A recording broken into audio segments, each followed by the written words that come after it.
GT Radio. Experience ultra-high performance. For those who don't settle when others do.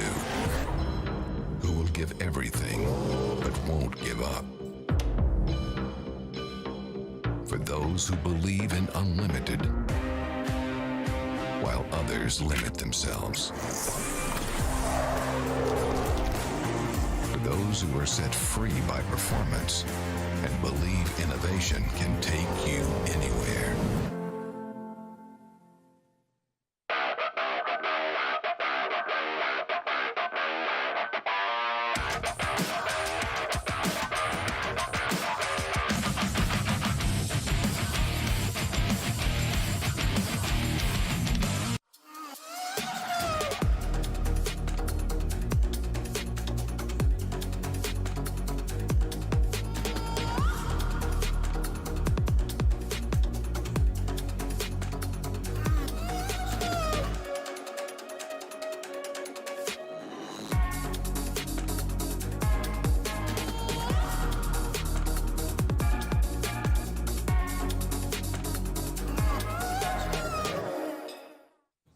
Formula Drift is brought to you by Toyota, let's go places. Royal Purple, the official engine oil of Formula Drift, the synthetic expert. Rockstar, the official energy drink of Formula Drift.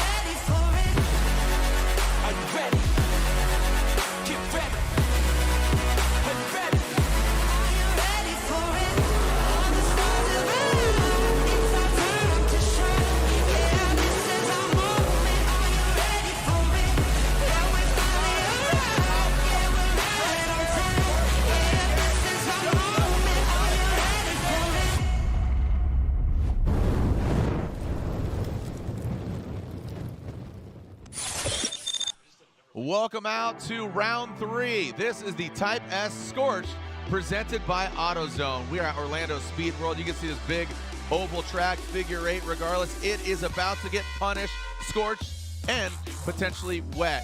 We're here at round 3 of the Formula Drift Pro Championship, but also in addition to that, it is a 3-day event as we have Pro Spec as well. The Link ECU Pro Spec Championship, round 1 of 4. Again, 8 rounds overall. We're almost at a halfway point. We talk about the championship, I feel like every single run, because every run does count. And I'm excited to be back up here in the booth for the 19th year, but joining me in the booth for 11 years, not really in the booth, but we get his feedback, and everybody gets his feedback because he's a judge. One of the trio of our Formula Drift judges up here in the booth. My co-host, Ryan Lontaine. I'm Jared Dienda. Ryan, it's great to have you here. You know, we've had Sage up here for numerous years. He has assumed the role of president overall of the Formula Drift Championship as opposed to VP in previous years and director of marketing. Now he's president, so a lot of priorities and a lot of things, a lot of plates that he's spinning. But it's great to have you up here and really go direct to the judge's mouth. Thank you, Jared. I like being up here. It helps me judge as well, talking through everything. Yeah, you said that. I was actually quite surprised at that. Yeah, so I think it's best for everyone, really. Yeah, I think it's a win-win because we get good, clear clarification on the judges' verdicts between you, as well as we do chime in with Chris Ewell, who's the newest judge of your 3, and then Brian Eggert as well. But as we are now we have a few more turns and burns of practice. We're going to continue on with practice, and we're going to go into qualifying for the Pro Championship.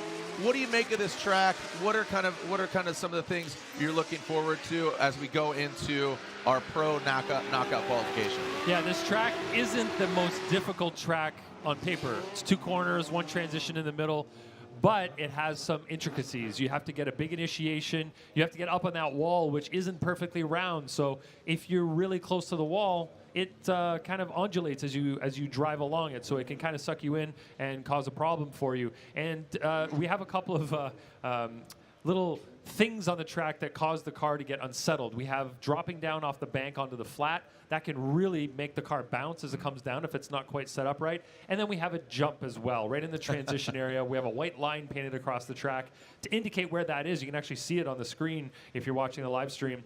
that white line lets the drivers know that there's a little crest coming, and they can get air over that. Landing from that is challenging. You want to maintain angle and not have any correction, so it's a little bit tricky. Yeah, we saw that a lot yesterday with Prospect. Let's talk about the past, because you can only tell the future by looking in the past. So we have 2 previous rounds. We kicked things off at the streets of Long Beach, and then on to Atlanta, and we saw 2 different winners overall, both Toyotas notably, though, as Frederick Aasbo wins in Atlanta and Ryan Tuerck won in Long Beach. But you could see kind of Matt Field shaking things up there. Chris Forsberg currently sitting 4th after getting 2nd place in Atlanta. That's a big win for him, debuting a brand new Nissan Z, and Odi Bakchis. Talk about domination. Aasbo had a rocket ship. That's just the best way I can describe it. The rock star literally rose to the occasion all the way to the top of the podium. Him and Forsberg in the finals were absolutely exciting. The all-Toyota battle between Ryan Tuerck and Frederick Aasbo was absolutely phenomenal, but Aasbo ended up coming out on top. What's your take on Aasbo in this season? He's defending champion. He has 2 champions between, for him. Yeah, he has a lot to prove, clearly, and I think they've really figured out how to run that Supra, and I think it's causing a lot of challenges for the other drivers. But like you said, Chris Forsberg, first year in that new car, and he's figuring it out really nicely.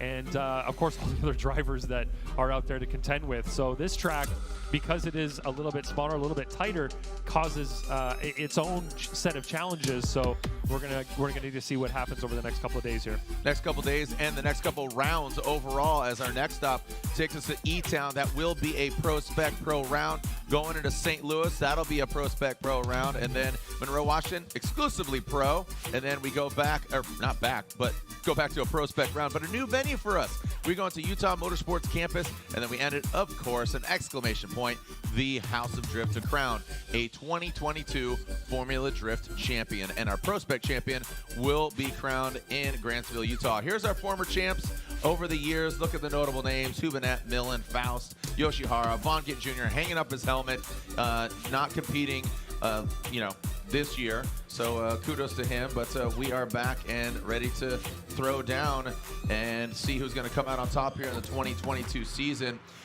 Now let's talk about what's going on here in Orlando. And man, it was hot yesterday. So we're seeing all the seasons here. We might see wet, we saw hot, we saw humid, might see dry. Right now it's really mellow, but you can just feel it, right? It's just kind of looming. But let's talk about last year. Chelsea DeNofa comes out on top, as well as, Forsberg has won here as well. Yep. It's, there's a lot at stake here. Yeah, this track can be, like I said, it's a little simpler looking, but it is challenging. So I think the weather's going to have a big role to play this weekend.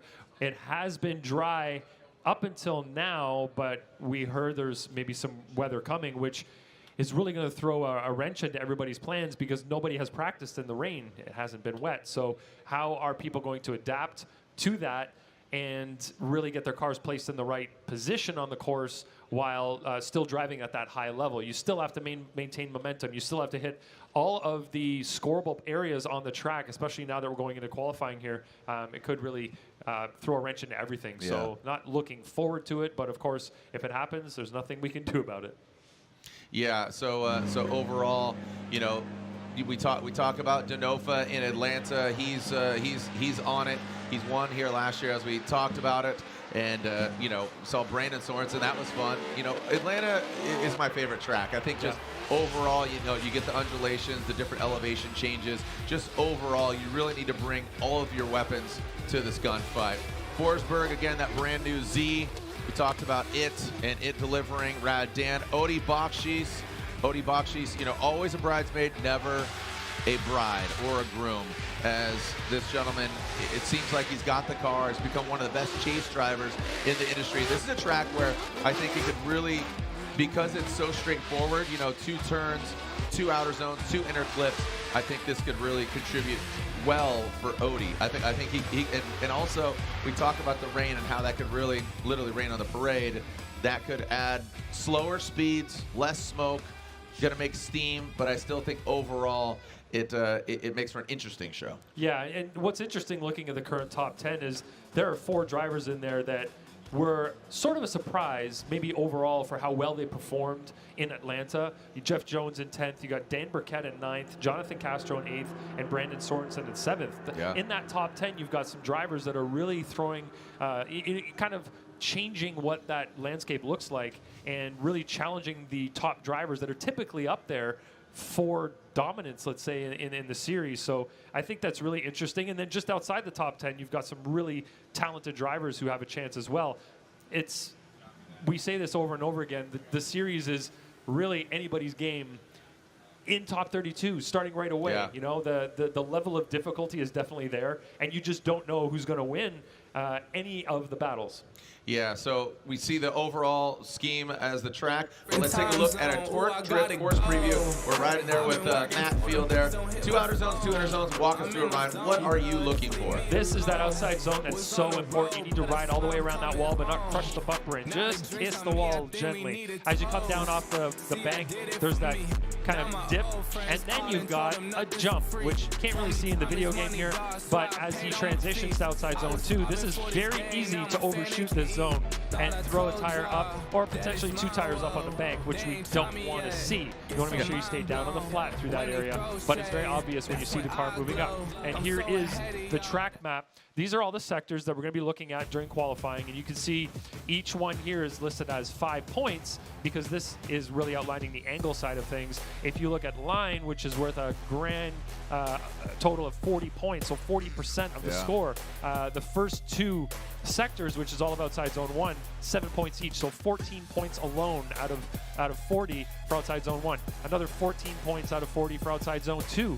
And then you've got 6 points for each inside clip. So you do have to, if you can't fill them all, you have to choose which ones you can fill pretty strategically so you can maximize your amount of points that you have allotted to you during your qualifying run. I really like the addition of X Factor. That's just the unknown, and basically what can you bring to the party that really just makes you stand out. Yep. And here are K&N Performance Unlimited Keys to Success. Here on this track, we're looking for a fast, snappy initiation. We only have 2 real big areas where you can show off what you're capable of outside of the zones, and that's that initiation and the transition in the infield. So you need to have a big initiation. You got to get your bumper on that wall in outside zone 1, but not crush your bumper in the wall. Just kind of scrape it, let's say, around that wall, get nice and close, but not cause any perturbations. So kiss it. Kiss it. Get just a little with it. kiss. No big French kiss. peck. We don't see any tongue. Yeah. We just a we nice- just want to see a little smooch. That's all we want to see. Just a little kiss on the cheek. Yep, and then you got to get by those inside clips with angle,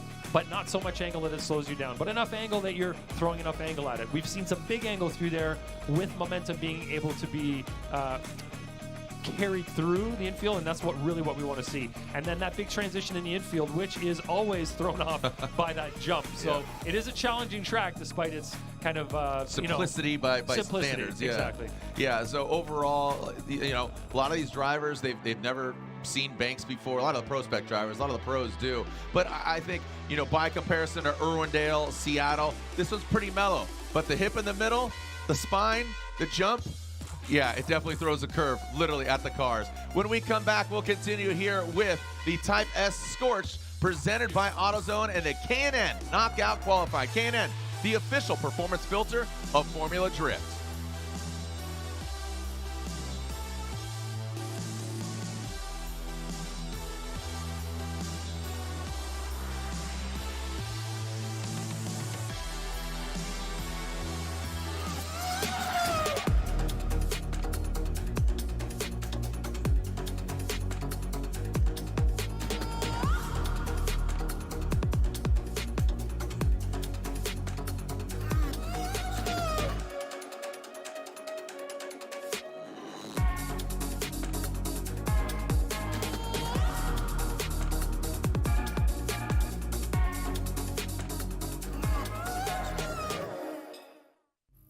For those who don't settle when others do, who will give everything but won't give up.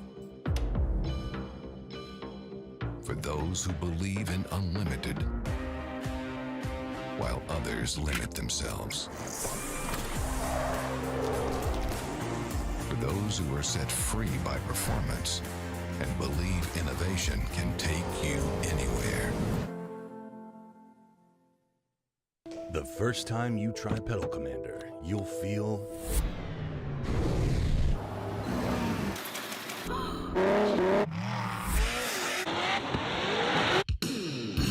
oh, yeah.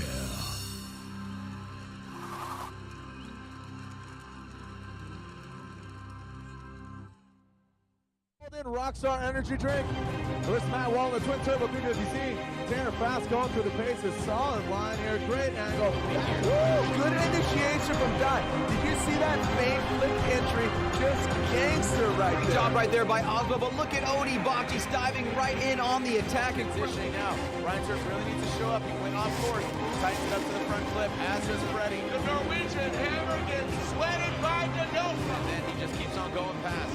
And Frederick Aasbo fills all that outside zone. Michael, that's a right there. Look at him roll tide. Here we go. Final outside zone line. Pretty straightforward. Outside zone. Frederick Aasbo right there. And now bring around that final clip.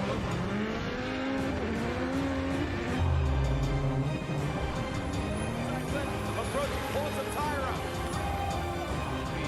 So qualifying playing a role here in Long Beach.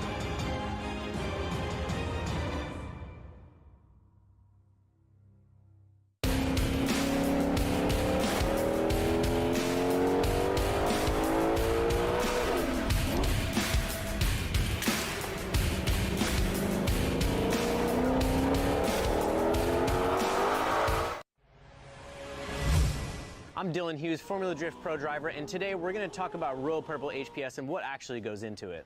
There's a lot of talk about additives, and Royal Purple has its proprietary Centerlick technology. It is fortified with a high level of zinc phosphorus anti-wear additive for exceptional protection against heat and wear. Its high film strength improves sealing between the piston ring and cylinder wall for maximum horsepower and torque. Royal Purple HPS, race car technology for the street.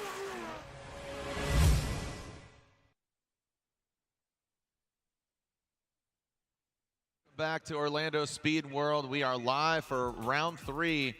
We deem this the Type S Scorch presented by AutoZone. Type S, the official lighting of Formula Drift. Type S creates a bevy of products. Type S Touring. Be sure to check them out. Also, knockout qualifying. If you haven't heard, FCP Euro is get your car ready for summer with FCP Euro summer kickoff sales happening this weekend only. Head over to FCP Euro to shop parts for your vehicle and save 20% this weekend. OE, OEM, and aftermarket parts. Also, FD. Formula Drift, buy online this weekend and get a free FD sticker kit. So I know you got a little bit of time here. Go to formuladee.com, pick up some merch, and this weekend only get a free Formula Drift sticker kit. Our 3 judges, Ryan Lontaine, Brian Eggert, and Chris Ewell will be scrutinizing the runs. Chris Ewell, the most greenhorn here. Is it three years now, I believe Chris has been involved? And then Brian Eggert, you've been 10 years, right? 10 years, and then Ryan Lontaine, 11 years. This is my 12th year, yeah. 12th year. Your 12th year, but yes. 11 and .3. 11.35. That's where you're at. Well, today is not done, and this weekend's not done. So be sure to pick up some gear, get some hats, get some swag, get some Formula Drift gear. So go to shopfd.com. We also have the tent here, but go to shopfd.com. And again, buy online this weekend, get a free FD sticker kit. As we are getting the track prepped, getting them blown up. All right, and just clearing it up. So casual Friday here. And like I said, if you're just tuning in, we have our Link ECU Prospect Championship. We had qualifying yesterday. We have pro qualifying today. We have 32 to 16 for Prospect later. And then we go into, we got top 32 tomorrow, but before that we have Prospect 16 to podium. We have a lot on our plate, Jared. I'm ready for it. I got a buffet of drifting. We got smoke. We got tire. We got Lontaine, Eggert, Ewell. We're ready to go. And the track sweepers. And the track sweepers. Look at this. Throwing up some serious tire debris. I like that they're doing this, though. We really needed it. Yeah, there's this is much needed. So that massive turbo on the back of the lead tractor. That's the scrubber, you know, not, you know, decent proximity. Would like them a little bit closer. I would. But overall, I think just being mindful of that massive turbo hanging off the back of, are those Kubotas? I believe those are Kubotas. All right, well, as we are finishing clearing up the track, remember, we're going to E-Town in just a few weeks. But if you have not been to E-Town, don't know about it, E-Town's got their own event. It's called The Gambler. The question is, are you gonna hit snake eyes? Or are you gonna cash money, baby? E-Town Gambler.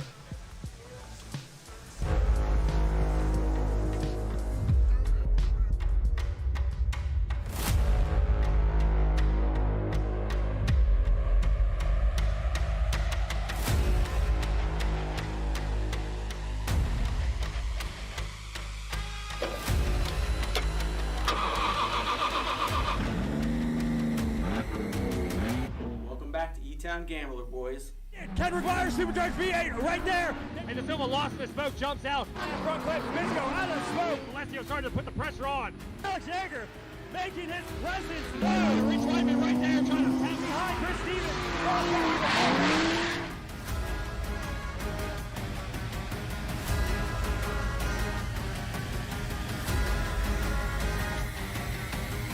You ready to lose?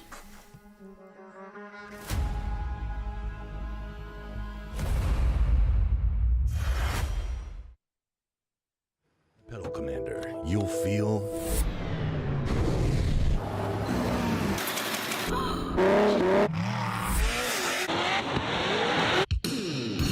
Oh, yeah.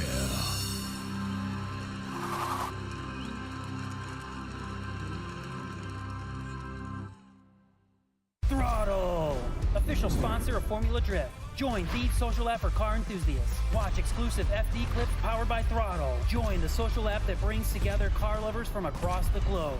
Go full throttle and download the app now. Ain't nowhere to hide. You ain't gotta see me come and keep me on your mind. 'Cause I be on the way. Yeah. You know I be on the way. Man on a mission, I'ma get it. You know I be on the way. Yeah.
How's everybody doing here in the streets of Long Beach? We are here for round one of the Formula Drift Championship. Are you ready to send it? Yeah! He is your defending champion, Frederick, the Norwegian Hammer Aasbo! The gentleman you still know and love, Ryan Tuerck! Are you ready to see our first battle here on the streets of Long Beach? Ryan Tuerck, your #1 qualifier.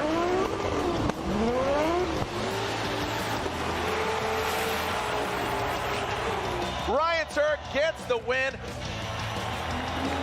Defending champ, Frederick, the Norwegian Hammer Aasbo, Rockstar Energy Drink. Aasbo gets all the way, 1, 2, back at it. We got one more time. Yeah. You get it one more time. I can watch that battle all day long. Forsberg and Tuerck going against each other. Whoa, baby! Whoa, doctor, look at that. Ryan Tuerck gets the win and advances on. Frederick Aasbo gets out to the outside zone.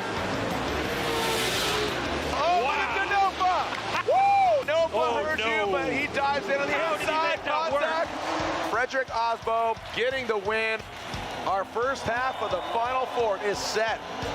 Ryan Tuerck tucks into that pocket. Woo! Make some noise! Ryan Tuerck is going to the finals. Here is Matt Field, Frederick Aasbo, coming in hot, gets all the way out there. You asked for boy! Woo!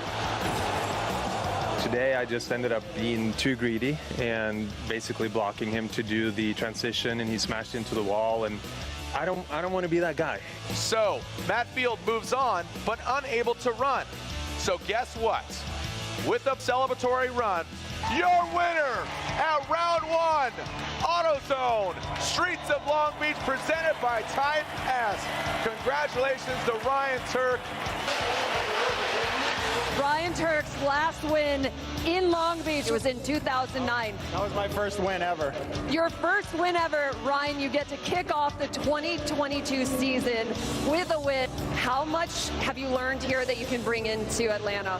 Learned a ton about myself coming into this season as far as a mental game, and the team being very on point this year, and just the car being phenomenal to drive. Ladies and gentlemen, your winner of Long Beach round number 1, 2022, Ryan Tuerck. Formula Drift, the fans, the waves, the water, the excitement, and the Rain-X Toyota GR Corolla Nitto Tires Rockstar Race Service gets the win.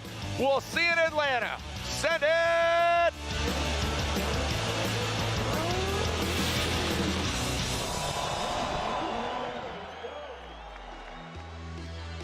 Welcome back. The track is clear, and those are the brackets that are behind the grandstands for the Pro Championship, and as you can see, the Link ECU Pro Spec Championship,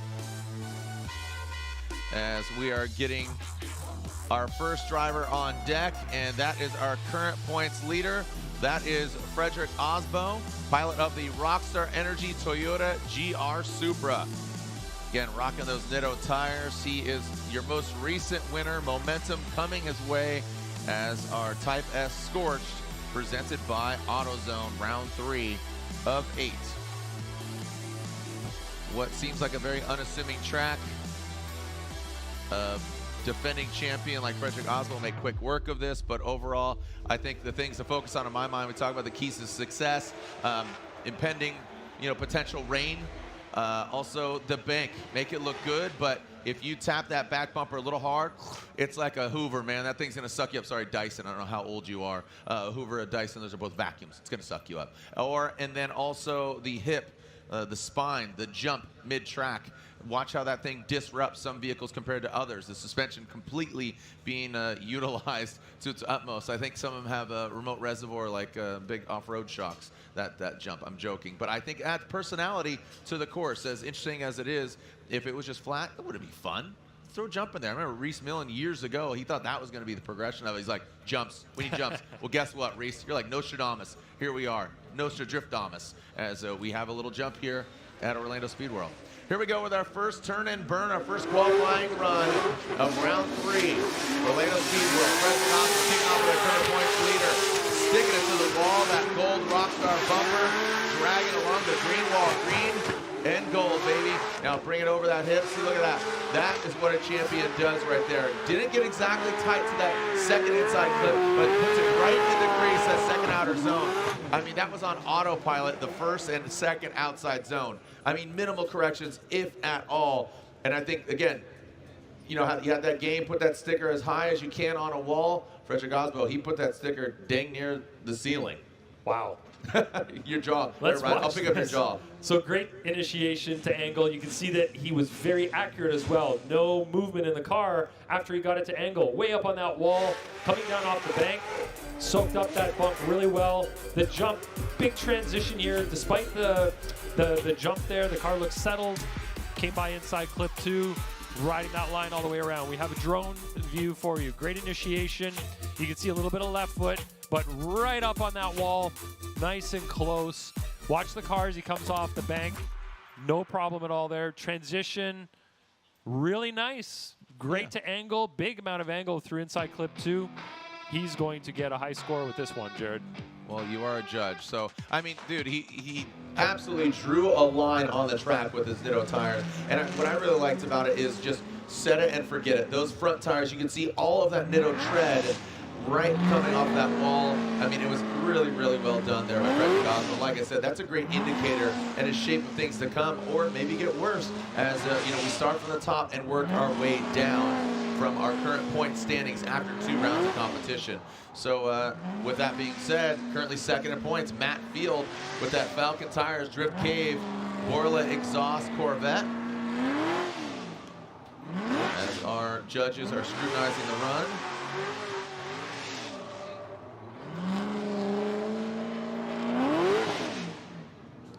And Matt Field pulls up to the line. And it looks like we are getting a score in for Frederick Aasbo, our first driver of that Rockstar Energy Toyota GR Supra on Nitto tires.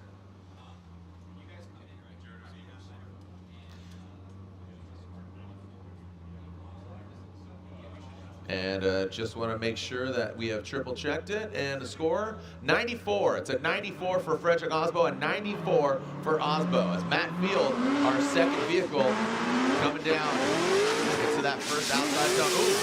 So we talk about that X factor. That was the judge we're looking for. The white wheel standing out. But that also highlights what I just talked about. Just that counter steer. Set it and forget it. Goes over the hip. Really good compromise as far as, you know, coming off the throttle, getting that point, getting that across. Speed is not a factor. X factor, talking about line, angle, style. Those are the elements combined. Matt Field has the loud and proud car. I think it was an aggressive initiation by him. So you see, like, you know, Freddie has that nice kind of smooth, you know, Matt a little more violent getting into that initiation. There were a couple of areas where Matt fell short from what Aasbo did. You were talking about jumping up and setting that sticker on the wall. I think Matt maybe fell a little short in a couple of categories, and one of them is line. So let's watch his initiation here from the drone. Pretty good initiation, little bump right there at initiation, and then a little bobble from him as he rubbed that wall. Coming down inside clip 1, kind of on that first hash mark, transitions there, and nice and tight on that clip, but watch his line as he comes around outside zone number 2 right here. Not all the way wide, and comes inside just a little bit just before the finish line. So you can see here from a different view. Maybe not the angle that Aasbo threw either at inside clip number 2. Definitely a good run, just not as accurate as Aasbo's set. And being the first driver out there, everybody's going to be comparing themselves to Aasbo with that 94. It's kind of like a story, how you begin and then once upon a time, you know, in a world on this front end, and then once upon a time, you know, it's kind of just, Matt Field encapsulated what I think was a really good run. Good initiation, aggressive, and by comparison, those white Forge Star wheels, they really stand out compared to darker wheels. Darker wheels definitely hide some corrections here as Matt pulling it back in to the drift cave. His whole pit and paddock definitely operating a large team now. You can see the S15 out there, as well as Masuyama. They're operating Masuyama's vehicle. I know that they had Eve Meyer's vehicle over there, as well as Josh Reynolds, as we move on to, and the score coming in, it is a 90. That is a 9-0 for Matt Field. 90 for Matt Field. All right, so we got a Matt Field sandwich with 2 Toyotas on either side. Now Ryan Tuerck, winner of round 1, piloting this Rain-X Toyota GR Corolla. Now look at that hot hatch coming off the bank now. Nice, good, fluid transition. You see the car not very disrupted. As just as I say that, you see going over the jump, little disruption, but now riding that line, and that's what you're looking for. And like I said, you know, you want to end strong because that's kind of what have you done for me lately. Figure that last quarter of that turn, that's 7 points in total. I mean, 7 just for that. 14 in total as far as line. Yeah, you can see that Ryan was off the line there at the very end of that zone, but let's watch his initiation here. An okay rotation. I would have liked to see more angle attained quicker by Ryan, but he was definitely high. You can see nice and tight on inside clip 1. There's a big correction in his front wheels there as he comes to inside clip 2. That jump will affect some people more than others, and it looks like it affected Ryan more than it did the last 2 drivers. And then his line suffered a little bit there at the end of outside zone number 2, but you know, overall a good run, just not quite the snap and initiation that we'd like to see. And then nice and high up there, but a little bit of movement in those front wheels throughout the run. Coming let's watch here as he jumps over this little hump right here.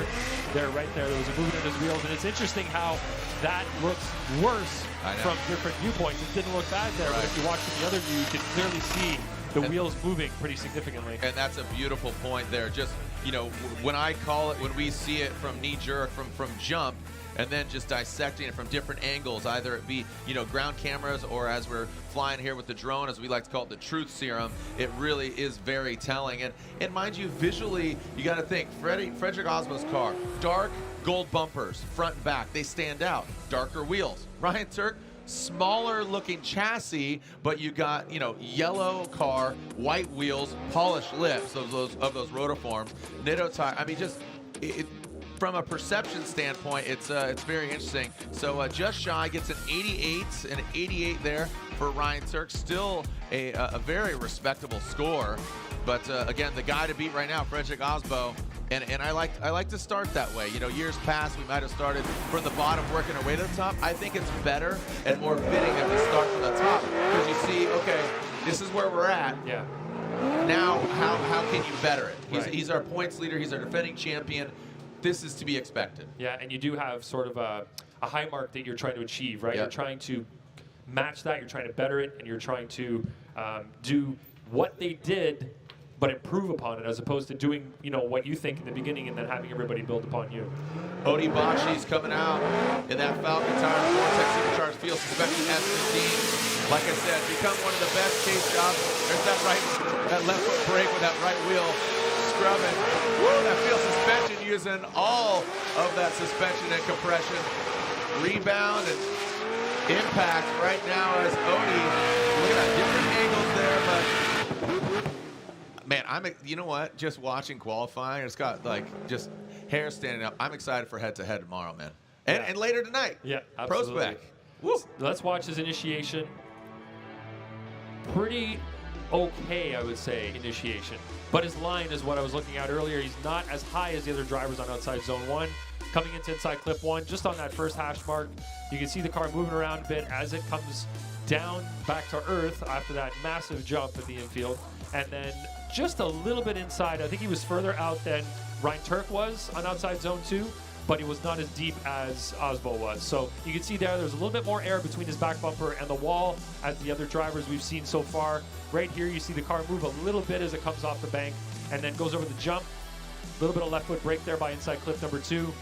Pretty accurate run overall. Just a couple of areas where he was off slightly. You can see right there, maybe a few inches off of that white line, but really great run from Odi Bakchis. Splitting hairs here. We have to at this level. Yeah, I mean, they're just what, you know, just all those nuances, all of those little, I don't want to call them mistakes, just happenstance and what happens. And, you know, big expectations for Odi Bakchis. I mean, I know that Jeff Jones is now running field suspension. He kind of doted on him on social media, and that's Odi Bakchis. Odi, used to going off of jumps, came from the moto world, the two-wheel world, now applying all that technology suspension into his own brand feel. So big expectations for him and how he's going to handle that. And even Evan Bogovic, who's driving Prospect, as looks like Odi slides and jumps his way, literally and figuratively, in 89 in front of Ryan Tuerck. Now slides to that number 3 position. Plenty of driving, plenty of tires to burn at the K&N knockout qualifying. And we were talking and just kind of, again, doting and talking about Forsberg and debuting this car, just thrashing build, getting this car in so many weeks, put it together, puts it on the box, second place in Atlanta. Would love to bet that. He's won here in Orlando before, and now here it is, the NOS Energy Drink, all new Nissan Z on GT radial tires. Christopher Forsberg, 3-time FD champion, the only 3-time champion in the building, takes out that front clip. So look at that. So see how quickly that car got settled compared to field, you know, the field suspension. Odi, oh, then look, he goes up. So he gets disrupted, but you can't win in qualifying. Put a run down. Don't be in the not so great 8. Yeah, and I think Forsberg had a mistake coming off the bank. Maybe he left. I'd have to look at where he left outside zone 1, but as he was coming into inside clip number 1, he had a big decel with a handbrake pull. It looked like he was misplaced on the track. He wasn't where he wanted to be and had that correction. So it was very apparent live, but let's see how it looks from the drone. So on initiation, Forsberg looks like he might have got a little bit late there on initiation. Coming down right here, you can see see that decel right there coming to the inside clip. Definitely had a mistake there, a handbrake pull. And then he's going pretty deep in outside zone 2. Like you were saying, his tire was over the line a little bit in a couple of areas. So on line, he may have some points deducted there. I would like to see that initiation again. If there we go. Let's watch this. Ooh, it's hard to tell from there, but that looked kind of late.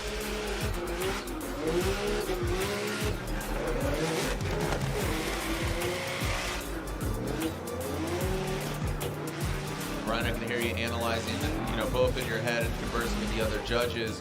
Is that late? That's your concern there? Yeah, we have 4 cone markers up on the wall at initiation. So there's the 3, 2, 1 cones. They're supposed to be initiated by the 1 cone, and then the 4th cone is the beginning of outside zone 1. So we want to make sure they're sideways by the 1 cone. The final cone on the wall, the final indicator. The 3rd indicator would be the latest initiation point, and then the zone starts. Got it. On the 4th one.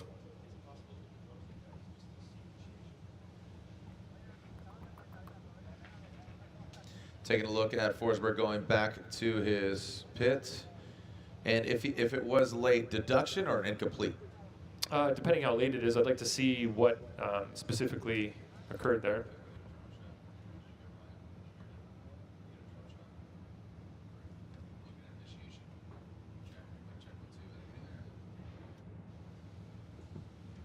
All right, as Forsberg pulls back in, all-new Nissan Z. He's got Alec Jaeger there as well. Alex, he's doing double duty as the Pro Spec vehicle.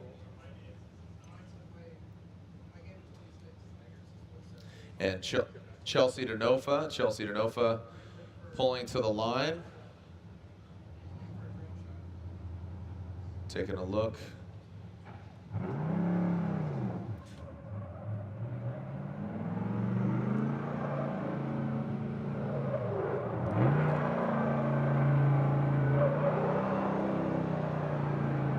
All right, DeNofa now in that burnout box, piloting the Pennzoil Mustang RTR Spec 5D.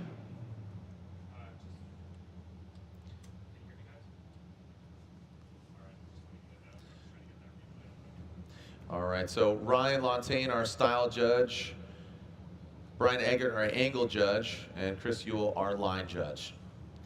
And submitting the scores. And should be inputted, and scores are in. And that is a 20 out of 30 for style. As Chelsea, who won here last year.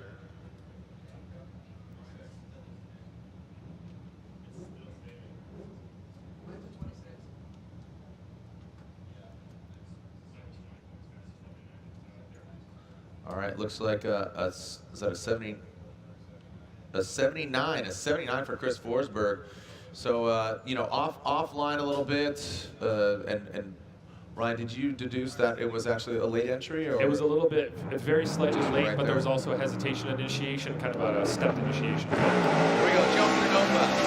RTR Spec 5D gets into the wall. He is absolutely ripping on this bank. Hangs it out, slams down, big angle for him. Let's see how he handles the bump. No big deal. Wow. That was some of the best handling with such angle going across that jump. You can see it exceeding just a little bit there. An indicator of that is taking off. I mean, dude, Chelsea just bumpers for days. I think he just puts his foot to the floor on the throttle and he has like a lockout switch and then it just stays there for the entire run. Yeah, that was insane. Let's watch this initiation. Okay initiation and then a wall tap right there. Some left foot braking to try to maintain angle in the car after that wall tap, and he's on throttle through the rest of this run basically. Goes by inside clip 1. That transition was incredible over the jump. Nice line there by inside clip 2. Around outside zone 2 where he was right in the groove, maybe just a few inches over the line. Let's watch the initiation again. Great rotation. And then there was that bump, and he tried to keep the car rotated after hitting the wall there. Of course, that would try to straighten the car out a little bit, but he manages to keep the car at angle, and a great transition. And look how settled the car is as it drops down off of that jump.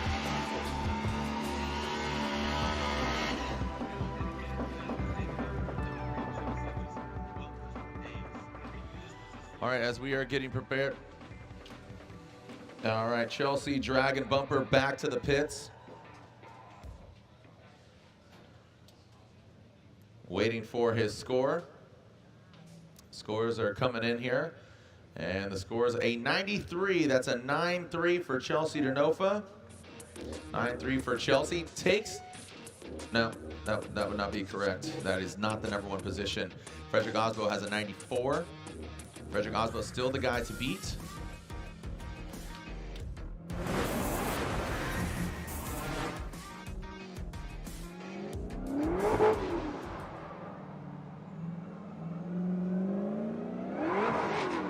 All right, as Brandon Sorensen.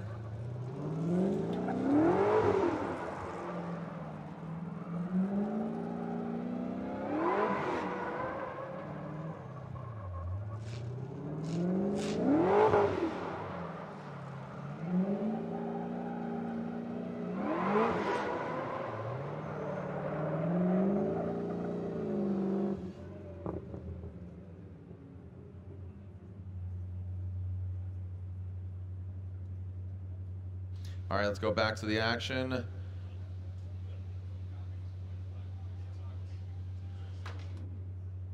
Brandon Sorensen on the start line in the United States Air Force. Sorensen Motorsports BMW from Las Vegas, Nevada. 17 years young. This gentleman celebrated in Atlanta his weekend. Let's see if we can celebrate here in Orlando with a carbon fiber trophy. Brandon Sorensen, his sister, competing in Pro Spec as well.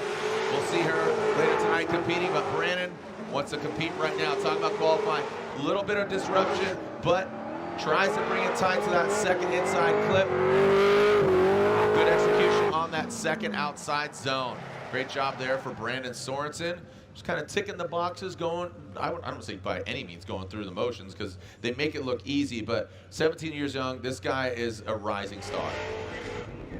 Great transition, Jared, and pretty tight up on the wall. You can see a little left foot break, but nothing too serious as he comes down off the bank here. Doesn't seem too unsettled, but right here he jumps, and then you see that correction. It looks like the car, there was a bit of a bobble there as he came down from that little lightness over the jump, and then pretty good job on outside zone too. So didn't get too unsettled, but more than the majority of the drivers, I'd say, that we've seen already in qualifying. So pretty good snap there to initiation. Pretty good lineup on the wall at outside zone #1. Could have been a little bit closer, but really nice lineup there. Good coming into the infield right here. So he does the little jump, and then there's a little bit of a bobble. You can see some left foot braking, trying to keep the car at angle around inside clip #2. So a couple of little corrections there, but overall a smooth run for Brandon Sorensen.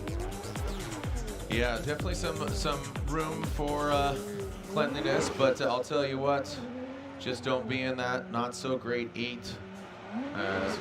Again, really great for Sorensen, currently 7th in the standings. But this is a gentleman that you cannot forget, Jonathan Castro here in Orlando. I'm seeing DR flags, his wife and kids are here, his homeboys are here. So I feel like he's feeling the flow. 86, and 86 for Brandon Sorensen, and 86 for the young rising star. And now the Judo Metal Dom Toyota GR 86. And here we go, Jonathan Castro, coming us from Dominican Republic, initiates again a brand new build for him. And coming out in Long Beach, just looks like a different driver, obviously a different car, but this car very suited for him. Smooth, look at that, the car, I mean, barely just getting that dust off his shoulder, getting that tire in his face. Absolutely phenomenal, well done there. Like I said, just having the support of his family here in the building. Really well done, great job by Jonathan Castro and the Judo Metal Dom Toyota GR86. Yeah, he just looks like a whole other driver in that car. The car has really, I think, worked for him this season. So let's have a look at the replay as he comes up to initiation. Pretty good snap there at initiation. Nice line initially, drops down a little bit after the kind of the first few feet of outside zone 1. Car looks settled through inside clip 1. Over the jump here, car looks really settled as he lands, goes by inside clip #2, and a nice line drawn around outside zone #2. So pretty great job from Castro here. I would say that'll be a pretty solid score from him. Yeah, Yeah, I'm just blown away. And again, Castro, notably probably one of the most exciting runs we've ever seen in Formula Drift history. Go and look it up. Castro here at Orlando Speed World. I believe it was against James Dean. It's just it was phenomenal.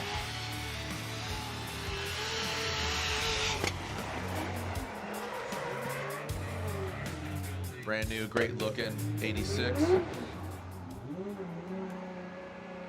Our hardcore fans coming out here on Friday, thank you so much. A 91 for Castro.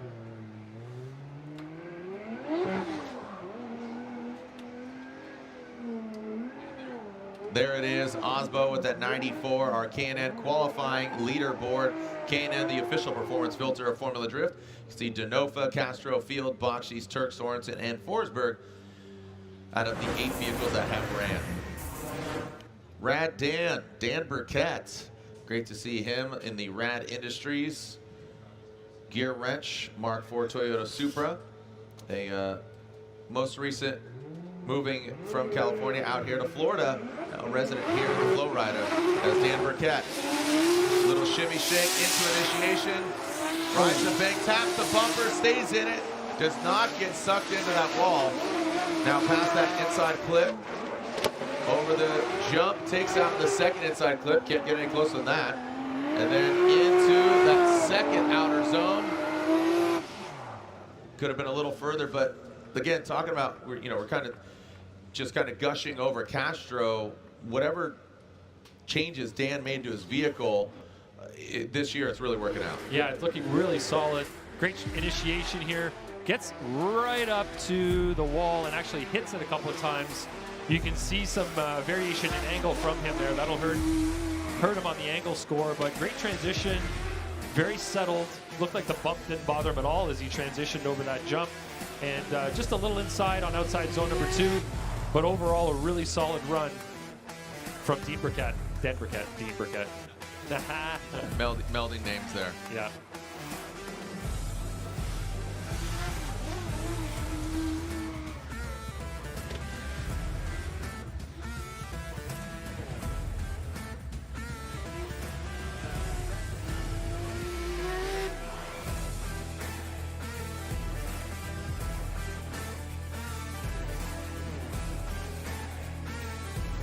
All right, Dan Burkett awaiting the score from, a little bit of mistakes here and there, but overall smooth.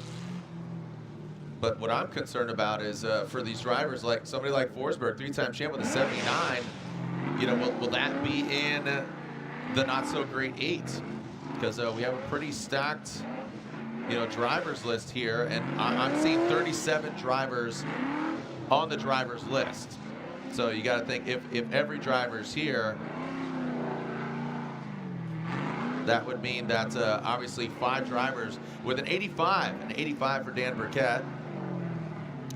So that would mean that because we have obviously a top 32, that would mean if all 37 drivers here, 5 drivers will be watching from the sidelines tomorrow.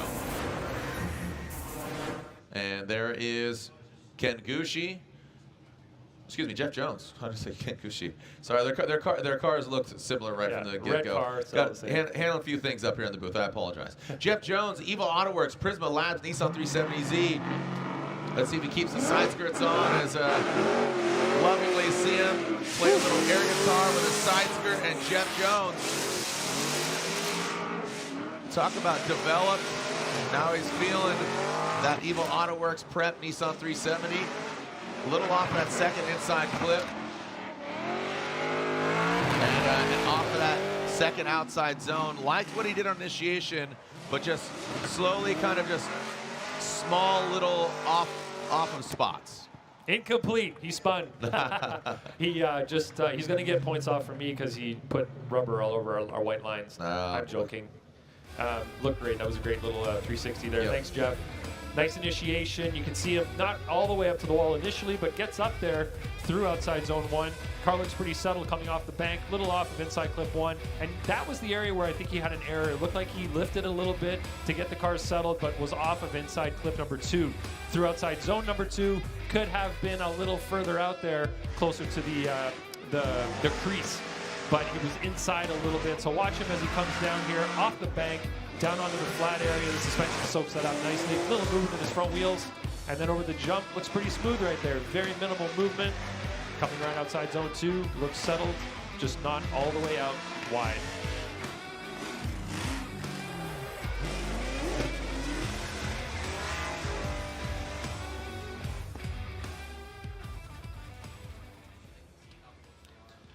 And there's Jeff Jones' vehicle over near the weighing station.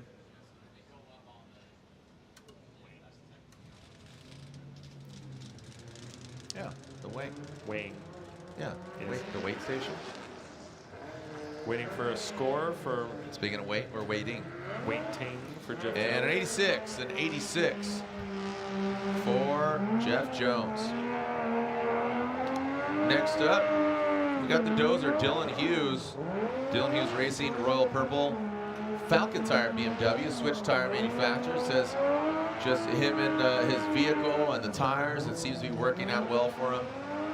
Likes the introduction of that. This gentleman is a busy man. 2 wheels, 4 wheels, on dirt, in the air, in the sky, on the salt. I believe we'll catch up with him. The Permatex Flat Out motorcycle campaign. And we'll be catching up with him today, if as long as he makes it into one run and done, we'll get him up here in the booth. Dylan Hughes from the Pacific Northwest.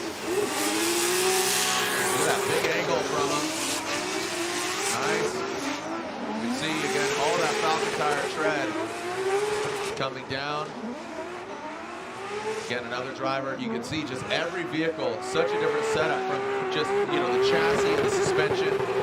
But like I said, just throws a little nudge into the game to see how you're going to handle it. The mosh pit in the middle. You know, might catch a fist, might catch a foot, but might not catch anything at all. Here's his initiation as he gets the car rotated. Could have been a little bit quicker there on initiation.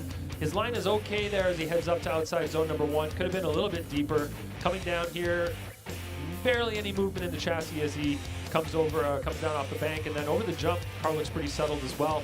A little off of inside clip 2. Outside zone 2, look pretty good. Look pretty good. Yeah, I think overall pretty straightforward run for Dylan Hughes. It's always nice to see different views. It just gives you just different perspective about what happened out there. You can see there his front wheels are locked over the transition, locked. Yeah. Suspension, you know, moving up and down, but the car overall side to side looked pretty settled.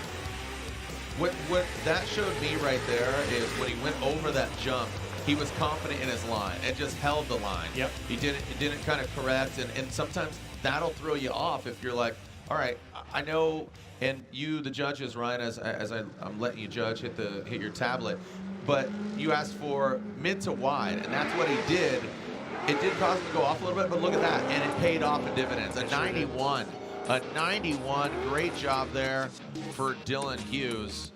Really well done. As a TJ Hunt, I know you're watching at home, buddy. Appreciate it. And keep moving forward as Dylan Hughes will keep moving forward. We'll have some words with him later on, as we are in the Pedal Commander Burnout Box, the Garagistic BMW E36 of Rome Charpentier.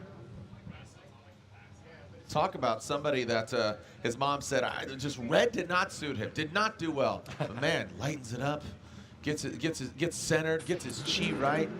Guess what? He's gonna get his Rome Charpentier right. He's going to whittle away at this track there. Rome Charpentier. Wait, he's got camouflage. Where'd he go? Oh, it's in the back end of his car. Big angle there for Rome. Past that first inside clip. So you see a large lift there. Yeah. A large lift because he knew he was going offline and didn't have the angle to save it in that grip. Outside of that lift, to be honest, that was really good front to back. But in the middle, like I said, double stuff with 2 inner clips. it was just single stuffed on that first inner clip. Second, a little lacking, but overall should be proud. Yeah, let's watch his initiation. Pretty good rotation here. Pretty snappy, gets to outside zone 1 pretty well. He's up there nicely, blending in with that green paint. Coming down off the bank, the car looks fairly subtle, but right here he transitions over the jump, goes really wide. You can see a lack of angle, kind of pulls it out there. There was a huge decel from him there, so not ideal from Rome in that particular area, but overall, a really solid run. I think he just made that one error over the jump. Maybe he was positioned slightly wrong as he went over the jump, and as he came down, wasn't exactly where he expected to be. Didn't get near that inside clip. You can see there he had a reduction in angle and then put the angle back on again. Rome Charpentier waiting for his score up next in that Pedal Commander burnout box. Travis Reeder. And an 83, so you can see line 33, so style 24, angle 26, so yeah, so missing kind of a consistent amount of points in each category. Travis Reeder, the Reeder Motorsports, Link ECU, GT Radial, BMW M3. And here comes Reeder, swinging it on in. And it's funny going, you know, BMW, just seeing how it goes down into that clip, takes it out, just barely knocks it over though. Reeder, going for it. Well done, right in that second outside zone. I tell you what, that Reeder, he sure knows how to put it down. That was a solid run from Reeder. I want to analyze this again. Ryan, want to see your perspective. I mean, just barely kissed that inside clip, didn't center it, kind of just that little, just like giving smooches to the wall and giving a little smooch to the clip. Another driver with his foot to the floor. Boom. Great initiation, up high on outside zone 1, but didn't crush the rear of his car doing so. Great job. The car moved around a little bit coming off the bank. Great transition. Look at the air he got there. But car looks settled after that transition with the jump. Look at the throttle usage, the angle, the line. Really nicely done by Travis Reeder. That was a great run. Let's watch it from the sky. Look how close he is to the wall. Taps it. All the way around outside zone 1. Can't get much closer than that. Coming down off of the bank here. Little movement in the car. Transition. Car looks totally unfazed going over the jump. Coming through inside clip 2 to outside zone 2. That was a solid run, Jared. On throttle and committed.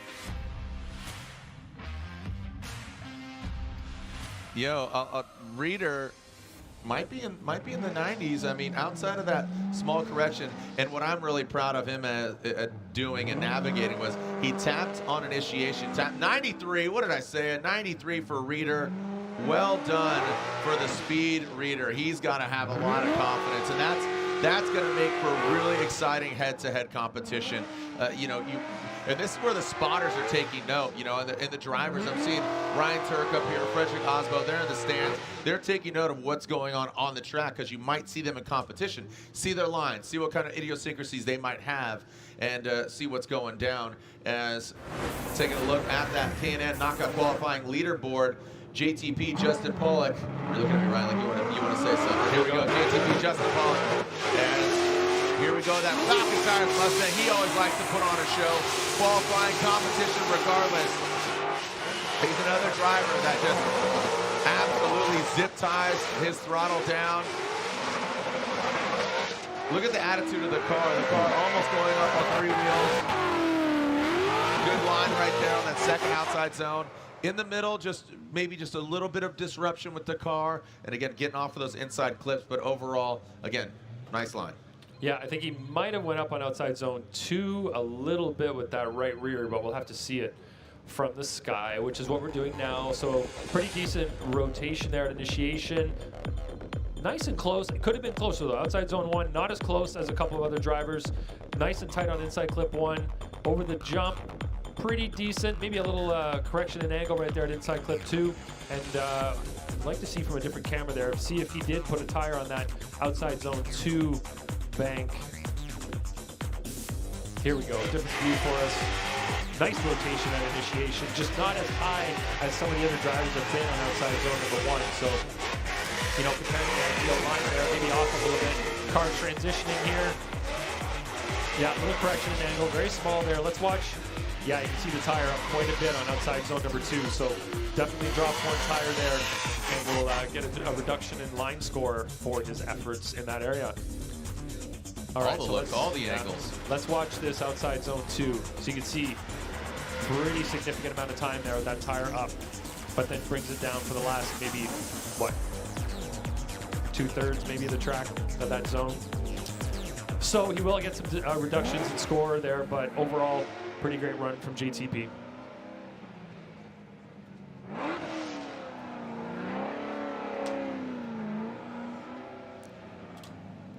And here we go, JTP following him back to the pits as on track. Travis says, man, I love this car. He says, I'm feeling good, working out the kinks. And a 90 for JTP, so again, I think that's our 7th score in the 90s now. Yeah. So I mean, with him being, 6, maybe 6, 7, yeah. 1, 2, 3, 4, 5, 6, 6. Yeah. Well done. Taylor Hull, this is what I was talking about. He says, talked to him before practice, and he said he's feeling the car. It's a brand new car for him. He's going down to Freedom Factory. He's having fun. He's, lives in Georgia. Didn't have the best results in Atlanta, but had a fierce competition. Taylor Hull, that comp cam. Now he's going to throw down Litteral Molly Corvette. And coming down, look at that. So that yellow speed racing suspension. Quickly gets back to it. Barely knocks over that second inside flip. What's his line look like? When you get that mail, it's perforated. He was just running that line, had to bend it over before he tear it off. It was perforated, he just cut it. I'd like to see outside zone 2. It looked like he may have put a tire up in the bank, but we'll get that view here. Good initiation. He was a little bit slow up to initiation, though. It looked like he took his time getting up there. You can see maybe a lack of angle here through outside zone 1, but definitely on a high line and on throttle. Decent angle by inside clip 1 as he transitions over the jump. Car looks pretty subtle coming by inside clip 2, and I think right there is where a tire may have gone up on the bank. But second half of outside zone 2, it looks like he was settled and down in the groove, which is where we'd like to see their right rear tire. So let's watch it from another perspective. Getting the car to angle pretty smoothly. Angle, had a couple of little perturbations up there, some left foot braking, trying to keep the car at angle. As he comes down off the bank right there, pretty decent angle by inside clip 1. Maybe a little angle deviation right there, and then he does go up on the bank with the right rear tire in the first half of outside zone 2, but in the second half he gets the car settled down in the groove. Get into, we call him Madonna now? Taylor Hull Madonna, get in the groove? Yeah, that's good. I like it. Driving past the podium, that we will be giving out trophies tomorrow, 6 in total, because Pro Spec and Pro. Driving past that RTR pit, Adam LZ, Chelsea DeNofa. You see LZ, who's very familiar with this course, probably more than anybody here. Being a resident here in Florida, Adam has turned a lot of tires at OSW. And Taylor Hull with an 86, so everybody gunning for it. The Facetto Nissan 350Z, Alec Robbins, coming us from Becker, Minnesota. Don't know if his family's here, but a proud dad, proud drifter, and watch this guy. I have a feeling he just absolutely flies through the course. Supercharged vehicle. Let's see what we got here for Robbins. That was an after initiation there, Ryan. Oh, flares to the wall, stays in it. Comes back, the eye of the tiger. Robbins on that second hash on the inside clip. I'll tell you, from his FD debut to now, he seems like a different driver. Refined it. It was a little rough around the edges coming in, not knocking. I'm saying his driving style, and now just getting more refined. I'd say it's like a Jeff Jones style. Coincidentally, driving the same Nissan Z, but just overall, you can just see the refinement, the kind of calculated decisions. So look at his initiation here. Great snap to angle. That's what we're looking for in initiation. A little bit off of outside zone 1 initially, but then gets right into it, bumps the wall, and you can see there a correction on angle from him in the second half of outside zone 1. Coming down off the bank, just a little movement in the car over the jump. Pretty good. Pours on more angle going by inside clip 2. and then runs a nice line around outside zone 2. I think he was pretty solid there. I didn't see the car move up, indicating that his right rear tire would have gone up on the bank. So I think he stayed on the track surface inside the line. Yeah, I think he did right there. So looks pretty solid from him. Great run from Alec Robbins. That was a really solid initiation. I like that a lot.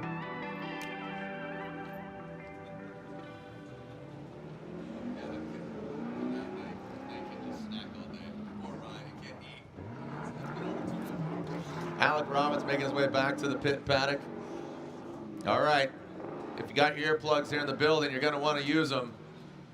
But also, if you got any bulletproof vests, this thing fires off. It's like a percussion bomb going off. The AZ Rags BMW of Jonathan Hurst, Cash Racing, Paducah, Kentucky zone. Throw some dirt on it. It'll be all right. Love this guy. Always got a smile on his face. And if you didn't know what I'm talking about here, as the score comes in an 89 for Robbins. Great job for him. Jonathan Hurst went to the wall in Long Beach really hard and came out limping. And Lorette goes up to him and says, how are you feeling? How's your foot? He says, I might be broken, but I just need a shock. I need to get back out there, man. So the pride of Paducah, Jonathan Hurst. Here we go. Let's see what you got. J. Hurst, show me what you're working with. Shake that AZ rag. Watch yourself. Ride the wall. Again, the green blending into the OSW wall. Smooth. Cuts like a knife. Right through butter. Second inner clip. Knocks it out. Mike Tyson knocked out on that inside clip and that final outside zone. I had to turn the volume down in my headset, Jared. What? What? Who said that? I can't see you now. Always so loud. Somebody said it online today. They said, that car's loud on the live stream, but when you hear it live, it's a whole different story. My feelings are loose. All right, so initiation. Would have liked to see a little more aggression there on the initiation. It was okay, but a little bit more of a snap. Wasn't high on the beginning of outside zone 1, but worked his way up. Good job on inside clip 1. And right there, you hear a couple of lifts on throttle, so might hurt him on the X Factor a little bit. We've seen some drivers go through throttling everywhere, and he had that just a couple of lifts. But overall, a great run from him. His line was pretty solid through outside zone 2, I think. I don't recall seeing his car lift up there on the bank. But look at his initiation. Off the wall a little bit, but works his way up near the end of the zone. You can see getting really tight to the wall there at the end of outside zone 1. Good line to inside clip 1. Just gives that clip a tap. And then right through there, another little tap. But as you can see, I think his right rear tire is right in the groove around outside zone number 2. Papa Diddy Pop, proud of Paducah. Big poppy guy.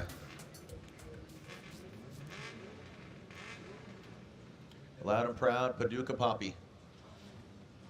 Jonathan Hurst waits to score. And Wataru Masayama, the Buy Now Japan Sylvia S15, sliding in the chat room as an 89 for her. So seeing pretty consistent scores, kids.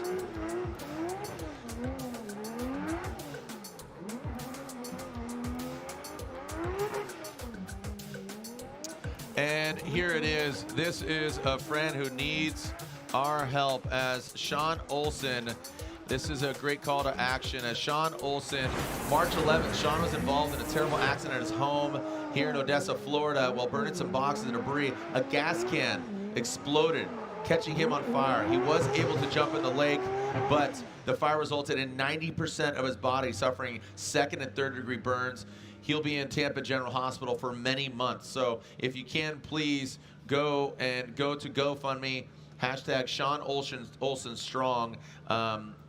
Martine Olsen, you can see organizing this fundraiser. It's for a good cause, a drift fan. So we're praying for you, man. Sean, get strong. Sean Olsen strong. I have friends who are burn victims themselves in a very similar way, and it's a lot of recovery for many years, but stay strong, homeboy.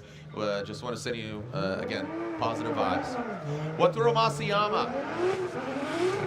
Ready to throw down the Buy Now Japan Sylvia S15. You gotta know the drift kid's been working on his vehicle, and it seems to be working out right now. Love that, just nice and smooth down into that transition to the flat portion. We're not really focusing on that too much because of the big jump in the hip in the middle. But Masayama Puts it right there. Well done. And there we go as Masuyama awaits his score. That was a nice, clean, sterile, good execution. Let's look at it again. Pretty decent initiation, Jared, and then there was a little bobble on angle, and you can see some left foot braking there, but his line is nice and high. Really good angle from him as he comes off the bank by inside clip 1. Good transition here. Didn't get disturbed too much over the little jump we have set up for them to enjoy. Pretty good line through inside clip 2 and outside zone 2 as well. Looked like he had some nice angle throughout most of the course as well. Pretty good job from Haru Masuyama. Here's another view of the initiation. Nice snap there. A little bit of left foot braking. Nice line up there, but look at his angle. His front wheels really cranked over. Transitions here. It looked like a good smooth rotation, but maybe not the quickest rotation on that transition. Could have been a little bit snappier, but it was probably to make sure that he made it around that inside clip without any issues. It was smooth at least. Wasn't the snappiest, but smooth. Wasn't the snappiest, but smooth. Okay. I like that. It's more like the turtle that just kind of nibbles on you. Not a full snapping turtle, just like slow, just gonna gum you. But still gets an 89. Man, that seems to be par for the course. We are now in the K&N knockout qualifying. The format, some drivers one and done, because the not so great 8, the 8 lowest scores are going to have to re-rack them, stack them, and go for it at it again to make potentially the top 32. So right now, my driver's list is 37. That means, quick math, 5 drivers watching from the side. So again, we only have a top 32, not a top 37, so some broken hearts and potentially broken cars. Mike Power. This guy's got a lot of style here. That Mike Power, Power Racing, Nissan Sylvia Essa team, initiate. Coming to us from New York, Port Jet Station to be exact. Sticks to the wall, kind of bogging down there on Power. But now swings it across. Oh, you saw that. Oh, that was, he kind of adjusted for that line. Getting to that second outside zone. This wasn't the speed that I'm used to seeing Mike Power, but speed is not a factor, but it does kind of come into play in your category style, right? I mean, again, it's not a unit of measure, it's not scrutinized, but just overall flow. Looking at his initiation, pretty decent. There was a little bobble there right after initiation. You can see he could be a little bit higher in outside zone 1, coming off the bank. A little movement of the car, but this is the big issue right here. It rotates the car and then comes back out of angle. He didn't go straight, but he definitely dropped a lot of angle there at inside clip number 2. And then around outside zone number 2, looked like he was kind of up and down on the bank a little bit. So we're going to have a look at that bobble again. Look as he comes off the bank here. The car looks fairly settled. You don't see too much movement in the angle of the car. And then right here, transitions over the jump, throws a lot of angle, and then has to pull some out. Left foot braking there, trying to get the car to rotate. I'm sure he has a lot of grip in that car, but unfortunately that's going to hurt him on angle and style as well. Yeah, just didn't trust that line. That's what I was really praising earlier with Dylan Hughes, and it did work out for Dylan as he has a 91. I think this should probably be in the maybe 80s, what I'm thinking.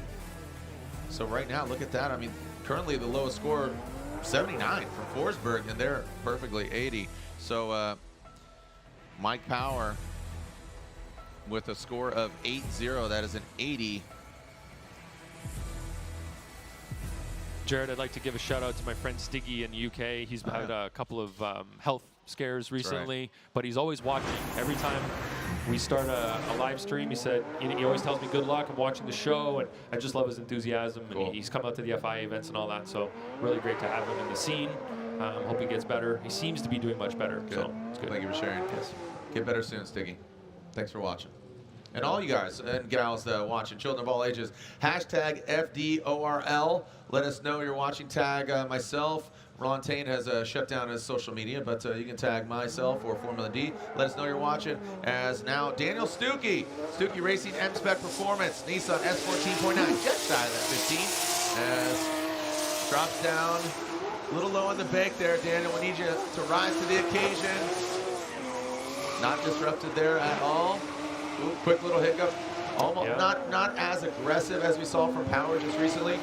But somewhat similar. somewhat similar. Yeah. Little shy of that crease, but Stuki, definitely a talented driver and supporting a few of the pro spec drivers, which is great. The M-Spec performance. Yeah, I'd like to see that that correction again at inside clip 2, and I'm sure they're going to give us that very shortly here as we watch the drone footage. Pretty good initiation, but like you said, Jared, not as high on outside zone 1 as we'd like to see. Had some angle issues there as well. You can see some bobbles and maybe not the high degree of angle we'd like to see. So right there, he comes over the jump. And as you said, it wasn't as bad as Power's bobble there, but definitely had an issue on angle as he came by inside clip 2. So going to get some deductions there on angle for sure as we get our scores in. So let's watch this again from ground level. So you can see that line really suffering on outside zone 1, some bobbles on angle, and really not a high degree of angle either through there. But as he comes down into the infield, right here's the issue. So the car goes over the jump, and then you've got a little bobble on angle. You've got the left foot brake locking up. You can tell he was trying to finesse the car around that zone while staying on throttle, but didn't quite achieve it as he was planning to, it seems. Stuki, another Soren. And talk about another vehicle that that has really shown up to play. Kyle the Menace Mohan, KMR, Kyle Mohan Racing, Renewable Lubricants, KMR Monstrix, an 80. That's an 8-0 for Daniel Stuki.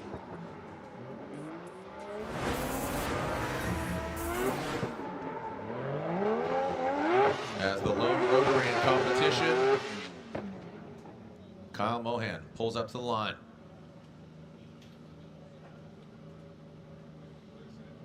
And we are clear to send for Mohan.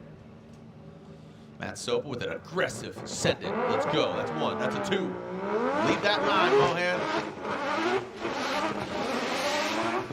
A little slow initiation. Not slow initiation, but slow up to initiation. That renewable lubricants vehicle coming down. Tight to that inner clip now. Over the hip. Into that second outer zone. Looking good earlier practice, and look at Mohan. Like I said, whatever he's done to this point, keep doing that. And just pour more on it. Pour some sugar on me, baby. Not in the gas tank. Wise words from Jared Dienda. Yeah, Jared Diedios. Just follow it. It's a good one. I've already heard a couple today that I'm sure we're going to see on the gosh, it's the internet. All right. So at initiation, it looks like he was slightly slow on his initiation and maybe just beyond that 1 cone. We'll get that from a different view shortly. But on throttle around outside zone 1, you can see he went a little bit long on outside zone 1. Bringing the car into inside clip number 1 off of that a little bit as he transitions here. A couple of slowdowns in some unconventional areas. So that's going to hurt him on the style score in the X Factor category. But on throttle, dedicated through outside zone number 2. Just a couple of errors earlier on. Let's watch the initiation area here. So the third, he was just beyond it. But you can see there that not the biggest amount of angle on outside zone 1, but a decent line up there. And then as he comes into the infield area here, gets over the jump pretty cleanly. Not a whole lot of angle, but definitely got the car looking settled. And then pours it on through outside zone number 2.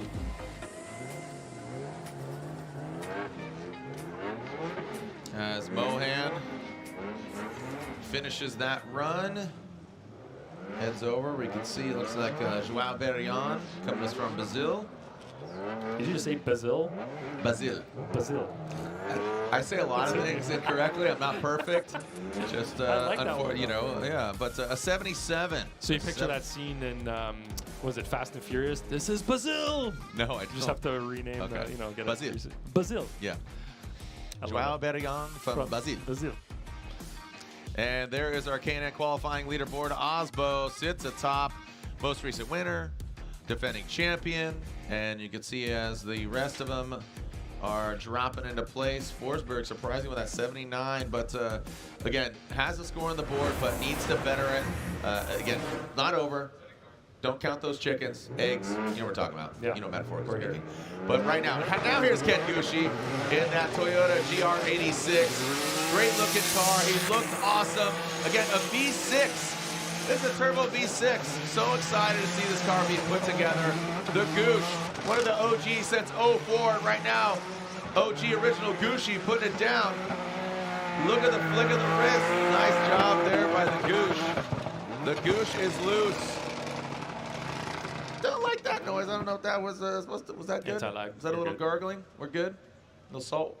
Sounded like anti-lag to me. Okay. Just had to turn it off after the. I didn't like the immediate shutdown. Oh, That's made me nervous. Great initiation there. Nice run from Gushi overall. Maybe a little bobble and angle there. Maybe a little lack of angle at one point of that outside zone 1. But overall, I think he finished it off pretty solid.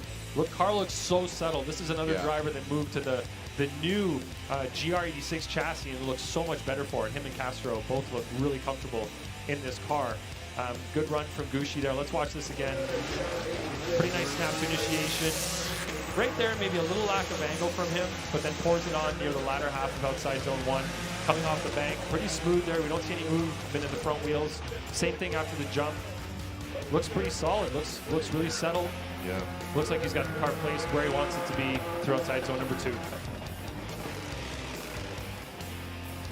Yeah, I really like seeing, Gushi, Castro, and, Mohan want to see good competition.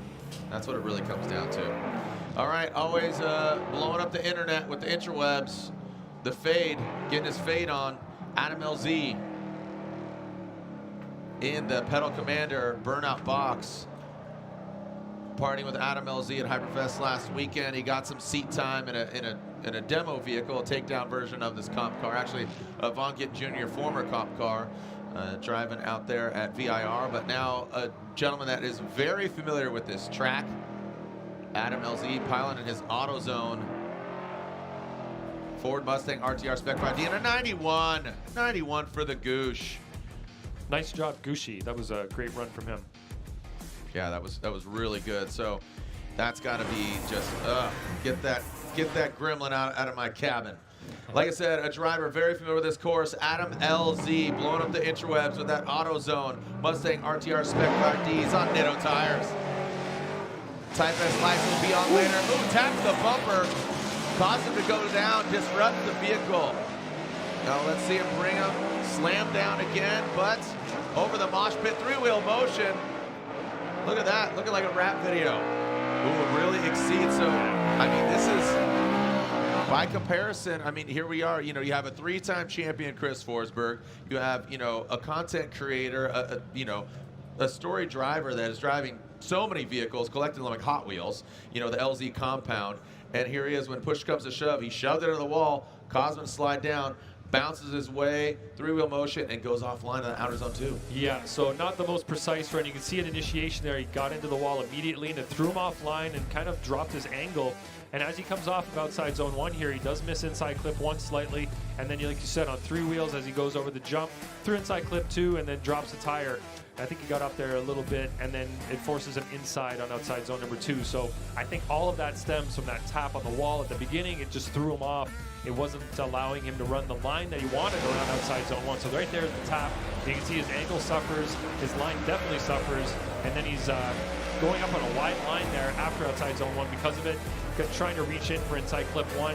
Around inside clip 2, a little bit of a bobble there on angle as well. Dropping a tire on outside zone 2, and then coming inside of that outside line on outside zone 2 the second half. So definitely missing some points due to those errors. Let's see where Adam LZ lands. I mean, we're seeing 80s, 90s, and then just 2 drivers in the 70s right now. Kyle Mohan and Chris Forsberg. I gotta tell you, LZ's angle coming off of the bank into the flat portion, into inner clip 1, emulated that. So a 79, a 79. So we'll see that as that ties Forsberg, but it de facto as it defaults back to style. And this is the risk on these tracks. When you throw the car in like that and you're trying to get close to the wall, if you go just a little too far, just like LZ did, that tap can throw off the entirety of the run. But you have to take that chance, because if you're not high on outside zone 1, it could affect your score in other ways. You could be too low, and then that throws off the rest of your run as well. It's such a fine line, and these drivers get one chance after having sat for 20, 30, 40 minutes to do that amazing one run. So it's a lot of challenge. Yourself in the muses, palm sweaty, mom spaghetti, right? One chance? One chance. You only get one you shot. Get one shot. Yeah, this is Eminem. Speaking of Eminem, Michael Essa, FCP Euro, Liquimali, Bill Stein, BMW. Lean Customs dropping their pin, so pick one up, limited dish. But Michael Essa trying to make a limited edition run. Can he rise to the occasion? Can he take out that 94? We started with the 94. Nobody's beat it. Can Michael Essa, a former champion, come out on top? The FCP Euro BMW, look at that. Just right into that crease, lick the stamp, and send it. Well done. Nice job by Michael Essa. I liked his liner on outside zone 2. Yeah. Really in the crease there. Was off a little bit on 1, but we'll see how that worked out in the replay here. Pretty good snap to angle. Right here through outside zone 1, definitely off 1. He's not as deep as he should be there. Coming down off the bank. Nice angle by inside clip number 1. Good rotation. A little bobble there as he went by inside clip number 2. But the car looks super settled through outside zone 2. You can see that tire right on the line. And he looked confident through that part of the track. As we watch from the drone shot here, gets the car to angle. A couple of little bobbles there as he gets into outside zone 1. Sort of a reduction of angle right there, but not as high as you'd like to see him. Great by inside clip 1. Transition there was pretty solid, and then nice line through outside zone 2.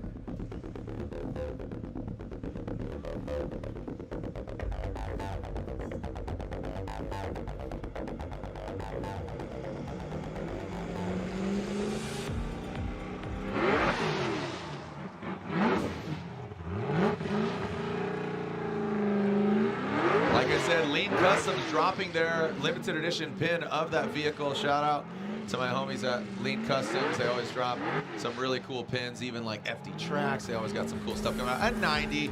So there we go. Another 90 score. Man. See, right? I mean, all this equates to, I'm terrible at math, but I know some equations. This equates to good head-to-head battles. It absolutely does, Jared. Yep. If everybody keeps driving at that high level, if we're getting 90 runs every single battle, then yeah, it's going to be phenomenal. Absolutely. Look at that. So bottom of that dog pile there, we could see the 77 of Mohan, Adam LZ, Forsberg. But look at those scores, 80s, 90s. Woo. Yo, these guys are safe. I'm just going to say it right there. Top 10, they're dialed. They're cracking an adult libation. As Nick Novak. Oh, he's got no bumper. Oh boy, Novak. Forward, BMW. Yo, look at this guy now. Where's that button at? Boom, smoke machine. Parties it up. Take this Kona souvenir. Flies it off for Flair. Losing bumper. This guy looks like a pinata. Smoke coming out. And a little bit of sweetness from the Novak. It's a lot of angle, Jared. Massive angle. Angles for days, bro. When the wave breaks here, don't be there. Getting pitted. I think there was an issue on the run-up to initiation, Jared. Sounded like a misshift or something. Probably not going to hear it from this, but you can see, well, you can't see there actually. We'll have to get a different view of that. But nice initiation from Novak here. Pretty decent liner on outside zone 1 as he comes down off the bank. Little movement in his car. Does drop a tire there actually. Hit that clip pretty heavily. An adjustment in angle. You can see a handbrake as he approached inside clip number 2, and then from the air you can see the car kind of lose angle a little bit.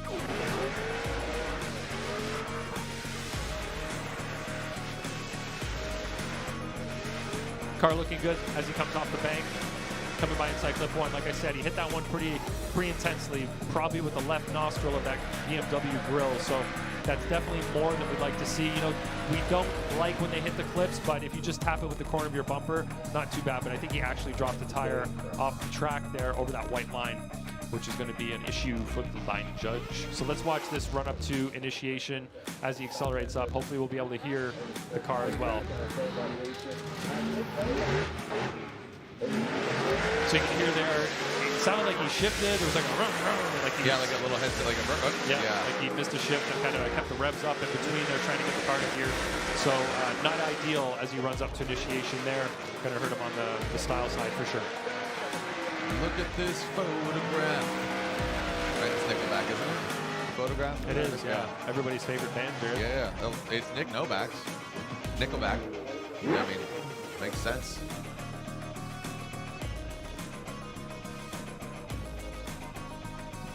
All right. Pulling up. Scores are coming in for Nick Novak and the CoroWorks BMW. CoroWorks. Shout out to Tyler and the Georgia fam as 82 for Nick Novak. Look at that, 82. Gets at the 20th position right now. Wow. Yeah, wow. Owen Wilson with us. Wow. Thanks, How many Owen Wilson. drivers? Sean. Wow. How many drivers do we have, Jared? We have quite a few left, as notably this Heart of Racing Aston Martin Vantage, Darren Kelly, a champion from New Zealand, a new car. Oh my gosh, listen to that bird sing. Darren Kelly a little low on the bank. Quite a contrast with Jonathan Hurst's vehicle. This is like an opera compared to the slam dance that is Jonathan Hurst.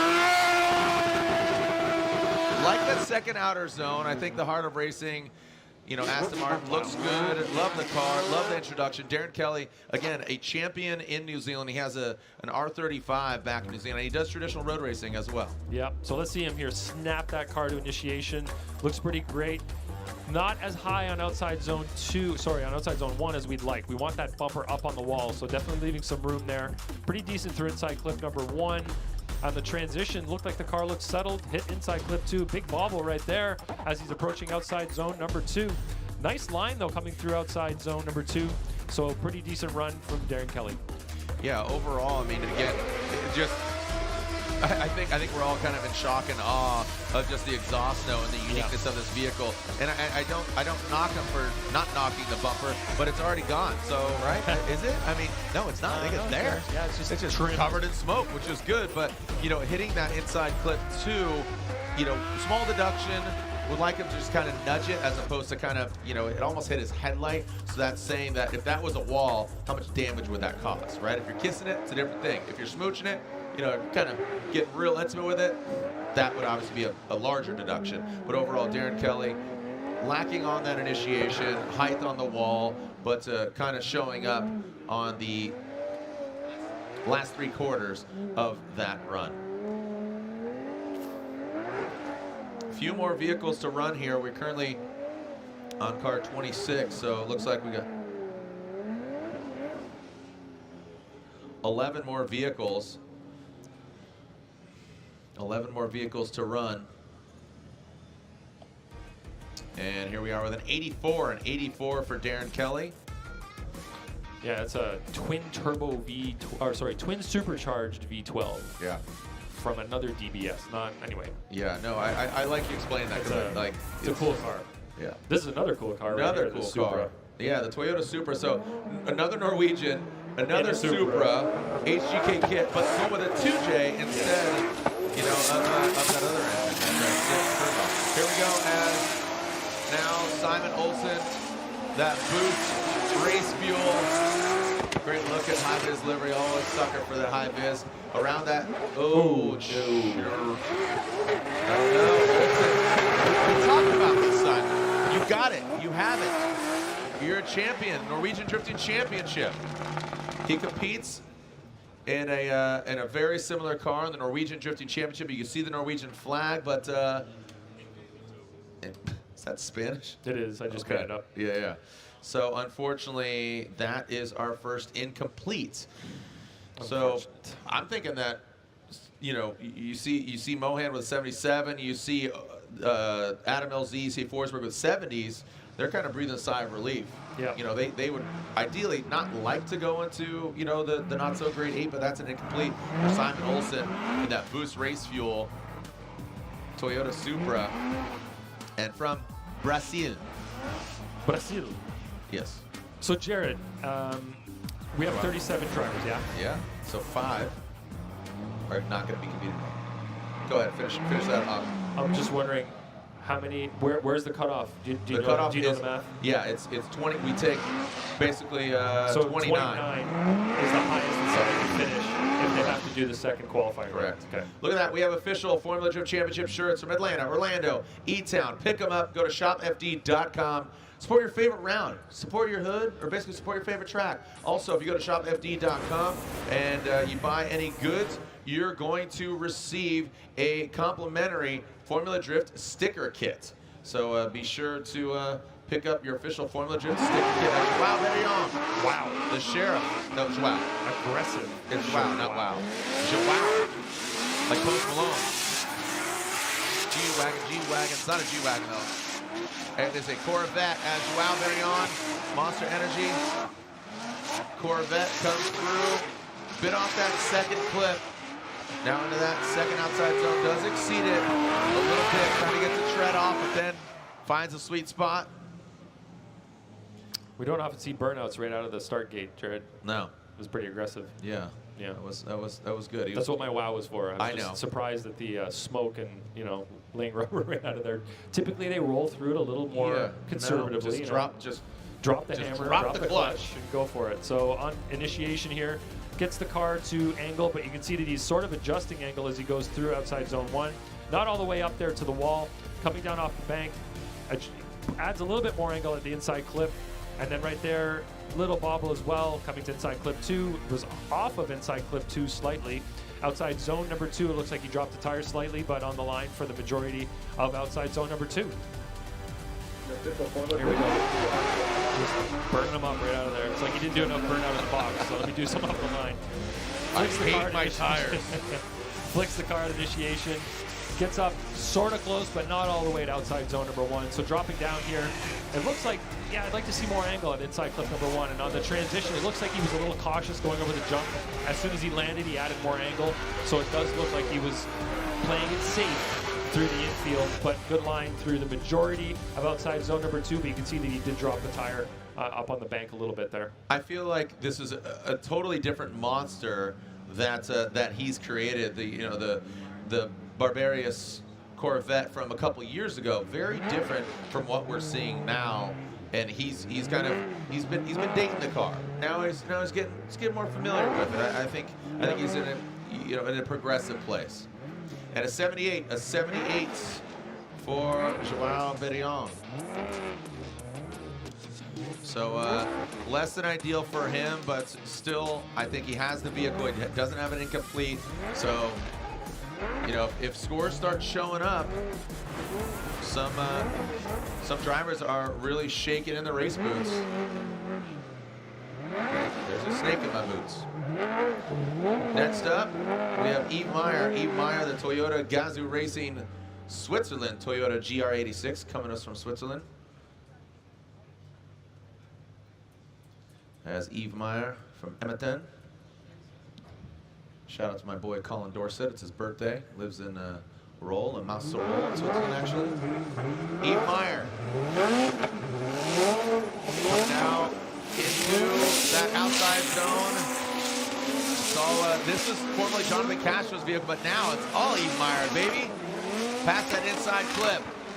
Man, that car even barely sneezed when it went over that. Well done, Yves Meyer. A little shallow in the second outside zone. Up until that point, though, decent. Could be a little higher in the bank, maybe a little timid, going to the OSW wall, the green monster over there, and then into the inside clip. Let's look at it again. On initiation, it looks pretty solid. Jared gets the car to angle nicely. Back on throttle quickly. Not as deep in outside zone 1 as we'd like to see. We need to see that bumper right up on the wall. Coming down off the bank, though, the car looks settled, tight on inside clip 1. It's like he didn't even drive over the jump. He drove through the jump somehow. Yeah, that looked insane. The car didn't move at all vertically, just rolled right over. And then not quite as deep in outside zone 2 either. He looked like, especially at the latter half there, he was inside a little bit. So you can see his line right here. Not as high as we'd like to see. We'd like to see that bumper right up on the wall, as I keep saying. Coming down to inside clip 1, car looks solid by that clip, and then right there, unaffected by the jump whatsoever.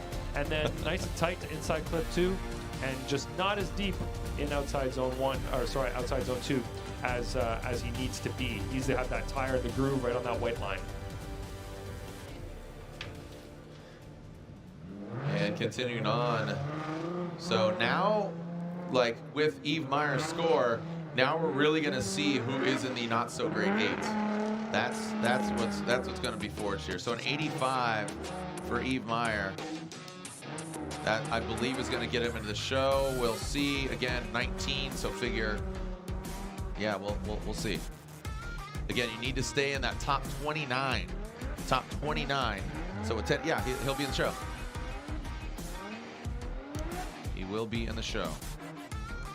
So Kazuya Taguchi up next. Kazuya Taguchi as the up garage. ISR Performance. GT Radial 86. And here we are, AZ Rag supporting him as well. So ISR Performance up garage 86 on GT Radials. And talk about somebody, Taguchi. I mean, this guy's driven so many cars in the Formula Drift Championship. Taking out that inside clip. Again, another vehicle. So those 86s seem to be here. It seems like that chassis hardly even bothered by the hip. When I hip, you drift, you hip. Put your hands up on your hips. As Kazuya Taguchi finishes out that run. That was aggressive. It was. I liked it. Yeah. Yeah. So on initiation, good snap to initiation. You can see he's on throttle, lots of smoke. He's pretty high on outside zone 1, so good car placement there. Coming down off the bank, the car looks pretty settled by inside clip 1, which he hits. Transitions there, car looks settled again, maybe a little bit off of inside clip 2, and it looks like a decent line around around that groove on outside zone number 2. He's got the tire planted in there, and maybe if we get another view, we can see just how well his tire is positioned in that groove. On initiation, nice snap there, and then throttle, throttle, throttle all the way around outside zone 1. Just a slight lock up on the front right from left foot braking, but really great job up there. That tap of the clip. A little bit of movement in the car as he landed from the jump, but overall pretty solid. You can see that right rear tire right in the groove in outside zone number 2. That's a 14-point area on line through that outside zone 2 area, so it's an important one to do well. So, all right, Kazuya Taguchi awaiting his score.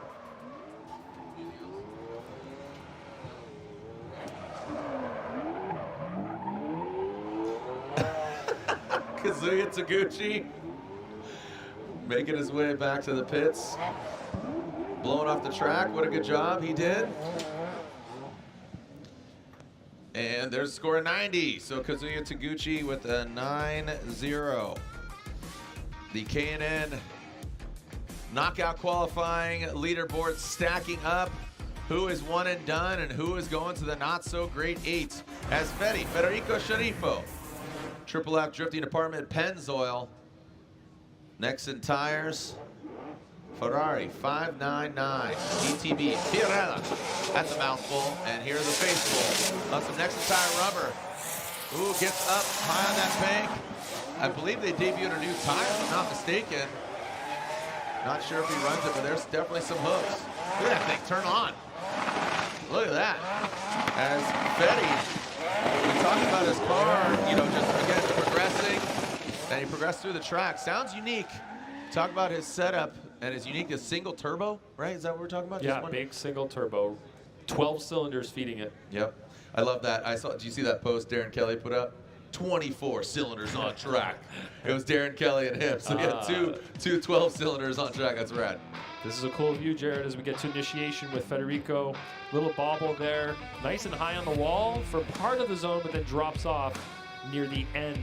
Coming to inside clip 1. He had some hesitations in his run. Wasn't the most stylish run.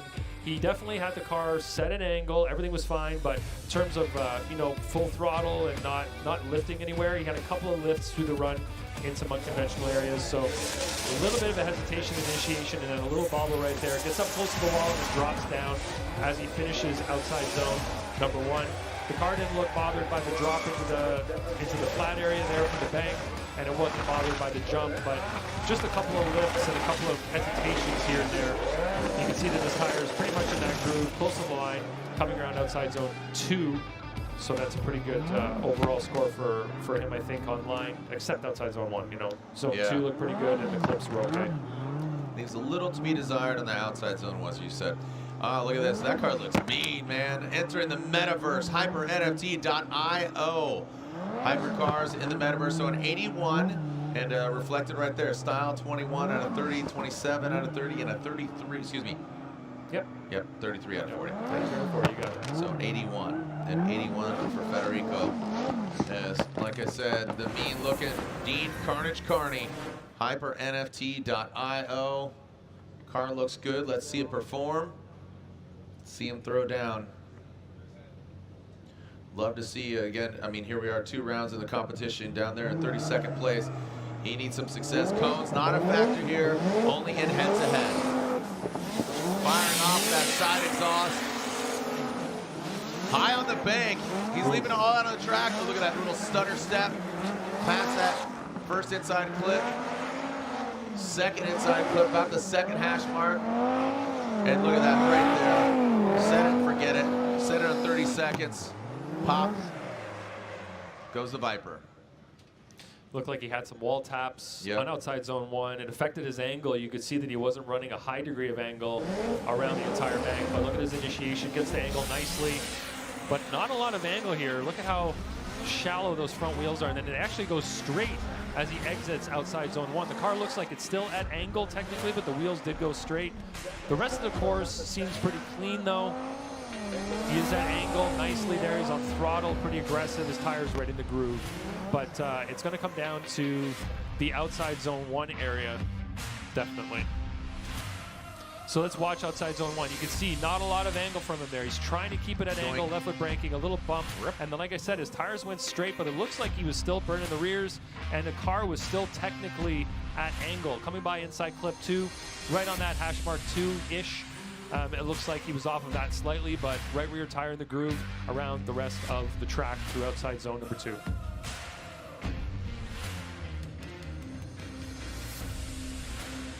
And as Dean Carnage Kearney finishes out his run, you can see the clouds looming. Always watching, Wazowski. Always watching. So casual Friday, the bleachers on the far side. A great addition over there.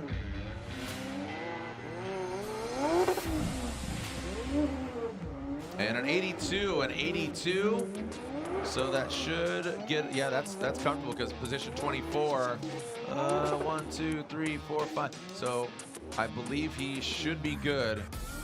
Wants to be in the top 29. That he's right on that cusp because we have 5 drivers left. Think he's good. So you can see, oh, look at that. Forsberg sitting 29th. He needs everybody else to do worse than him. Incomplete or lower than a 79. A 78 or an incomplete, or Forsberg is going to the not-so-great 8. He's on the bubble. Unofficially. Ola Jaeger, the Japan Auto. Toyota Supra, that Mark IV. This is his car from Norway. He wanted it here, and now it's here in Orlando. Putting down a solid run. Ola Jaeger passed the second inside clip. This is bad news for Forsberg as he will have a second run. Oh, just exceeds that, but that will be a point deduction. But overall, pretty straightforward run. I think that clip, that zone marker ended up in the stands. Yeah, somebody caught a foul ball. All right, so decent initiation from Ola here. He gets the car to angle. Not all the way up in outside zone 1 early on, but definitely worked the car up there. Not all the way up, but a good way up there. The car, suspension-wise, moved around quite a bit, but I don't think he did lose much angle through the infield there, going over the jump. And then his line through outside zone number 2 was solid until the end. He went off track a little bit and punted that zone marker. So you can see there the line was off a little bit on the beginning and then worked it up towards the second half of outside zone number 1. Angle was a little low as he came down the bank, but then poured it on through this inside clip. Decent angle and line there by inside clip 2. You can see maybe he dropped the tire there, and then it sent him a little inside and then back outside for outside zone number 2. I think the laces were out on that on the last clip. So remember our K&N knockout qualifying format. Every driver has one run, and the bottom eight will re-rack and go for it. And I'm seeing a few of our fans break out umbrellas, and that is not ideal. So I'm seeing an 86 there and an 86 in there for Ola Jaeger. We almost had all dry runs for the first run.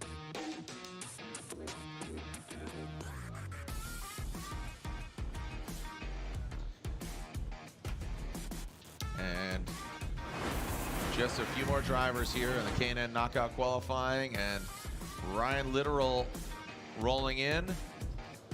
The Formula Drift umbrellas are out. If you're looking for an umbrella, be sure to go to shopfd.com.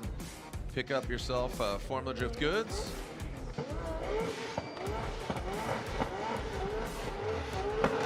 Little Shop FD Snoop Dogg umbrella. I'm joking. He always carries an umbrella for Drizzle. Ryan Litteral pulling up that power stop. GT Radial S15.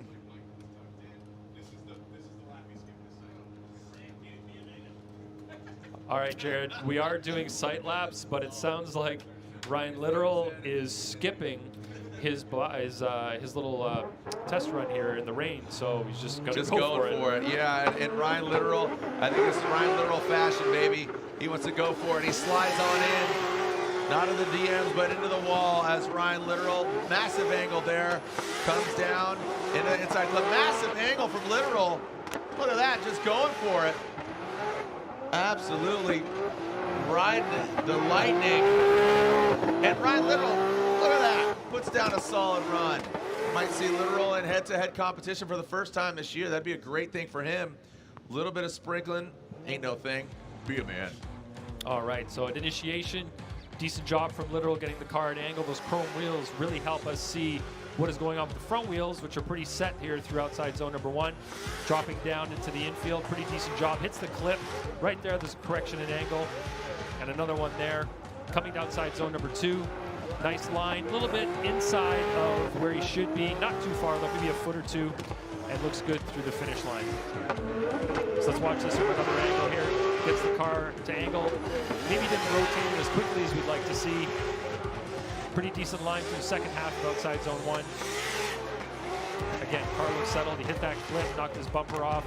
Little correction there, and another one right there from the angle side of things. And then his line, not as deep as he could be, but pretty close to it through outside zone 2. Ryan Litteral score coming in. After this, 3 more drivers for their first runs. And that is Joshua Love. Fire on the mountain, baby.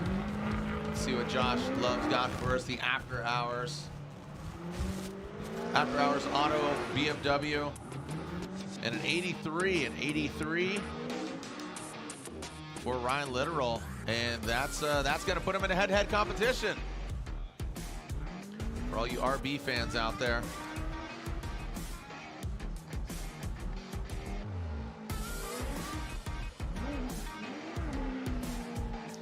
And that is where our cut is shaping. Well, it should be 20. It should be 29. So yeah, 1, 2, 3, 4, 5, 6, 7, 8. So LZ, Forsberg, Barion, those guys. Again, the bottom 8. Oh, well, look at this. This is sight lap. Okay. Okay. Wow, all right. So this is a sight lap for Josh Love. Initiation.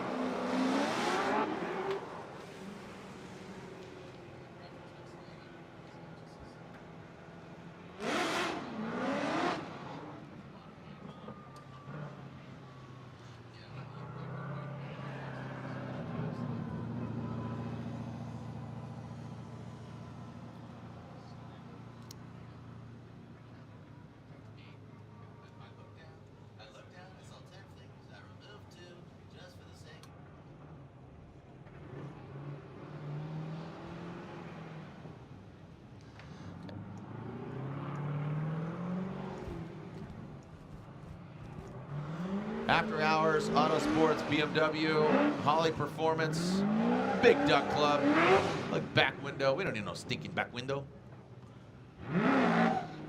Love this dude, and you should too, because his name, Josh Love. Have a little love in your heart. Everybody needs a little love, especially Josh Love. Right now, send good vibes. Shred that Big Duck Club. Woo, sticking it to the wall. Josh Love coming down now. Into that inside clip, transitioning. Oh, Schroeder down. Gosh, something broke.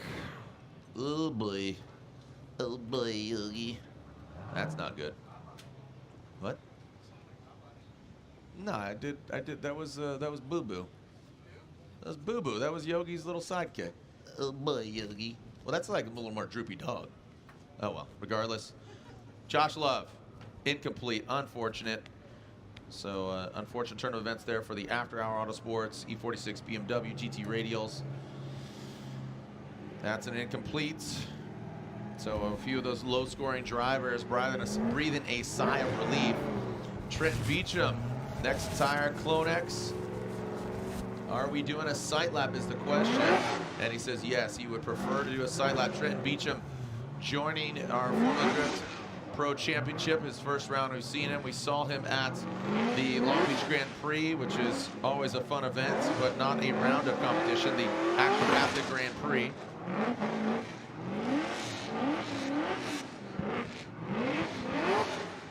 Okay.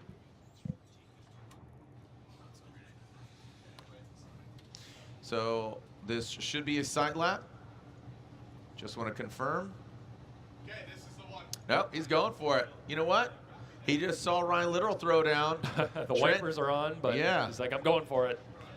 Trenton Beechum Aasbo. Here we go. Beechum, damn near killed him. Here we go. Trenton Beechum coming in. That Clonex Ford Mustang. Look at that. See, again, a case of you already know what to do. Here's where you're going to do it. Beechum over the jump. About 1.5 hash mark. Ooh, doesn't exceed that outside zone, but finds that sweet spot. There you go. Trenton Beechum back at it like a track addict. Well done for Trenton Beechum. Clonex Racing, Nexon Tires, Ford Mustang. So let's look at his run-up to initiation here against the car. Not rotated that well. It looked like it was a little bit slower than we'd like. His line was pretty solid through outside zone 1. Could have been slightly higher, but decent. Little off of inside clip 1. The transition there was not as snappy as I'd like to see as the style judge. And then outside zone 2, he's over that line quite a distance. The second half of the outside zone 2 area, I'd say he was on the line, but he was over it for potentially the first half. I think that right rear was up on the bank, not putting the car exactly in the right place through that area. He's going the distance, but he was going for speed. All alone in his in a time of need. Yeah, that's what I was thinking. He's racing, he's chasing. Yep, that's right. I hate that song, by the way. No, boy. Man, I could go for some cake for some dessert, though. Yeah, me too. I love cake. One more driver to rule them all. Lord of the Rings here.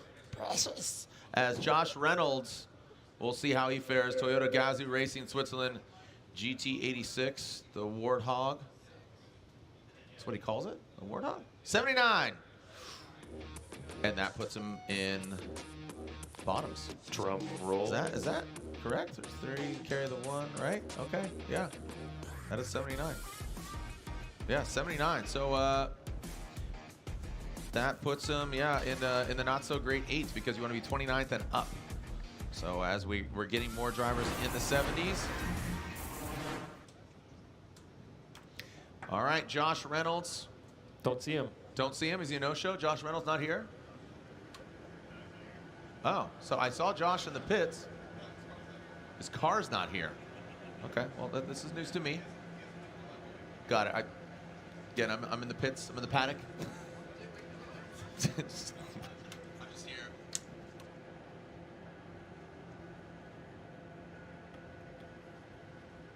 So understand that actually strike that.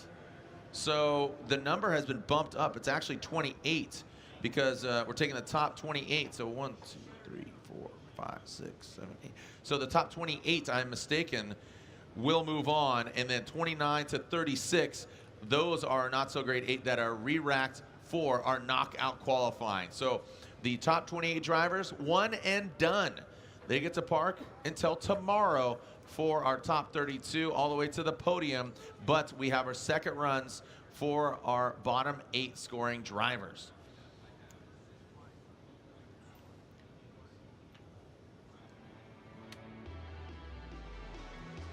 All right, we will find out. So we'll take a short break. We'll find out who is in that bottom 8 and who's going to run to fight for their fight for tomorrow's top 32.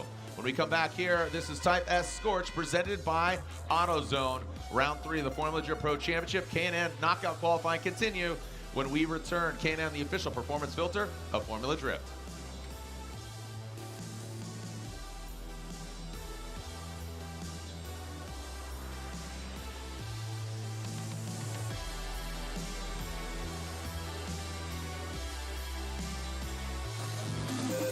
Link is the engine management solution for champions the world over. We know what it takes to win.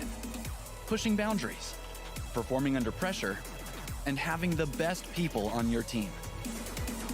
Our tech support are performance specialists, available 24 hours and ready to talk one-on-one about your winning formula. Link ECU, the performance, reliability, and power to get to the podium. How does one car going wild in a mall help us tell the GR story? You're right. We need more cars.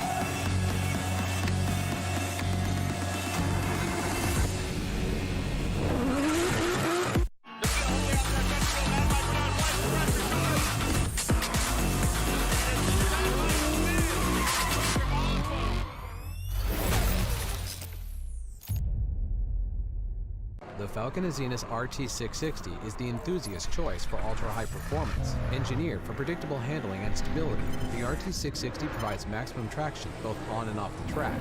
Your competitive edge has arrived with the Falcon Azenas RT660. When I'm flying, I put my helmet on, my visor down, my mask up.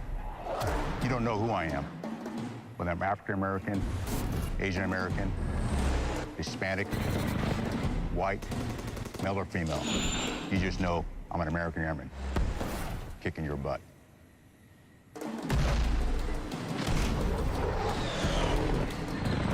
I'm General C.Q. Brown, Jr. Come join us.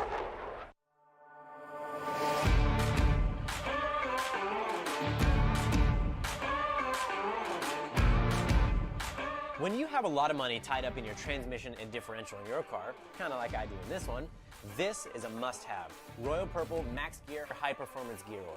Even under severe squeeze film conditions caused by sudden shock, extreme high loads, or low RPMs, Max Gear helps reduce bearing wear. I am pretty sure we put this to the test more than anybody else. Slippery, synthetic, and complete with center lick technology, Max Gear reduces wear and friction, which allows your gears to run smoother, quieter, cooler, and longer. Drift tested and ready for your gears. Royal Purple Max Gear. Formula Drift is brought to you by Link ECU. Link Engine Management, official ECU of Formula Drift. K&N, the official performance filter of Formula Drift. Ford. Nitto.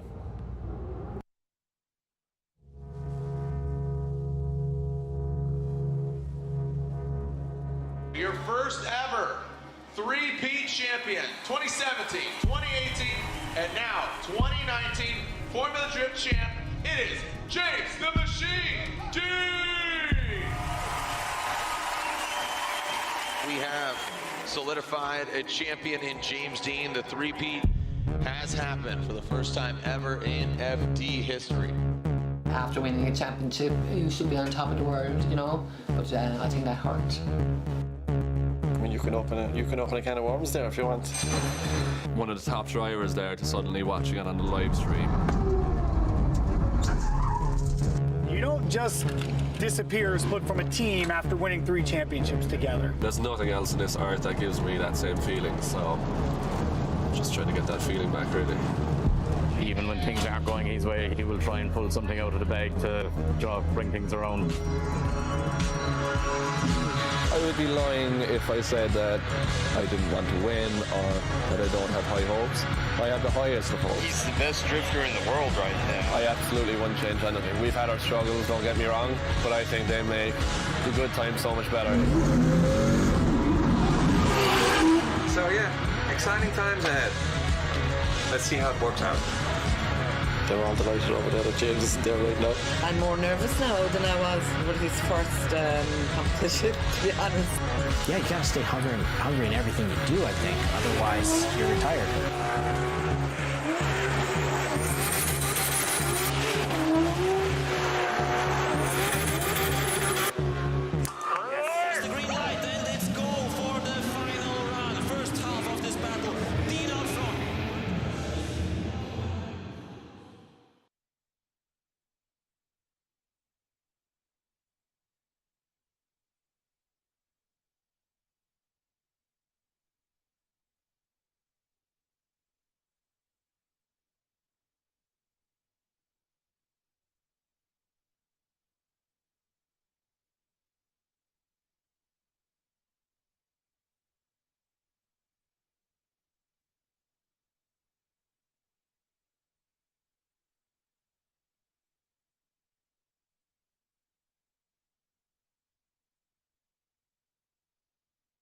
Frederick Aasbo fills all that outside zone. That's a right there. Looking in roll tide. Here we go. Final outside zone line. Pretty straightforward. Outside zone. Frederick Aasbo right there. And now bringing around that final clip.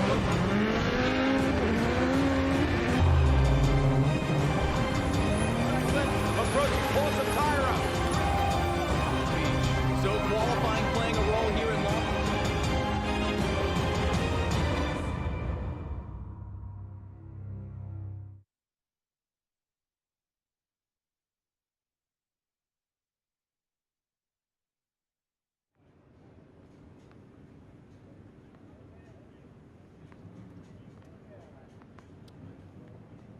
Welcome back, Jared. Welcome back, Ryan. I'm Jared, he's Ryan, and this is round 3 of the Formula Drift Pro Championship. Type S Scorch presented by AutoZone, and we are calculating, Ryan, have we deduced who is in the bottom 8? Have we deduced, I believe it's Chris Forsberg, I know for sure Simon Olsen with the incomplete. Joshua Love is telling me that he broke an axle. Forsberg, we got Power. Yes, we do. We got Mike Power. Who was that? Kyle Mohan, Adam LZ, Simon Olsen with the incomplete, Joao Barion from Brazil, and Josh Love,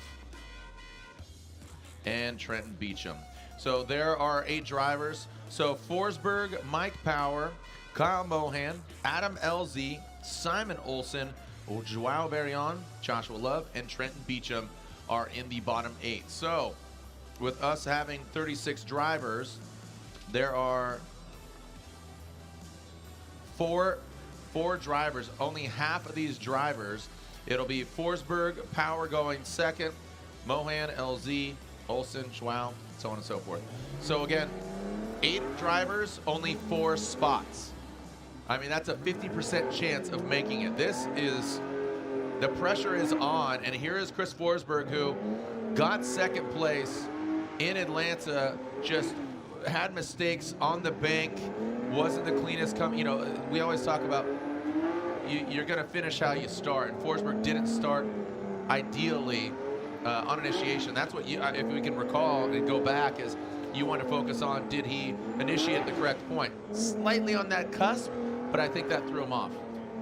Yeah, and I did talk to a spotter in we do a session called Spotters Help during the early practice sessions, and we give them tips for their specific drivers. And that was one of the things I pointed out to his spotter, was that his initiation seemed a little bit late then, and it seems like he had an issue with his initiation here as well.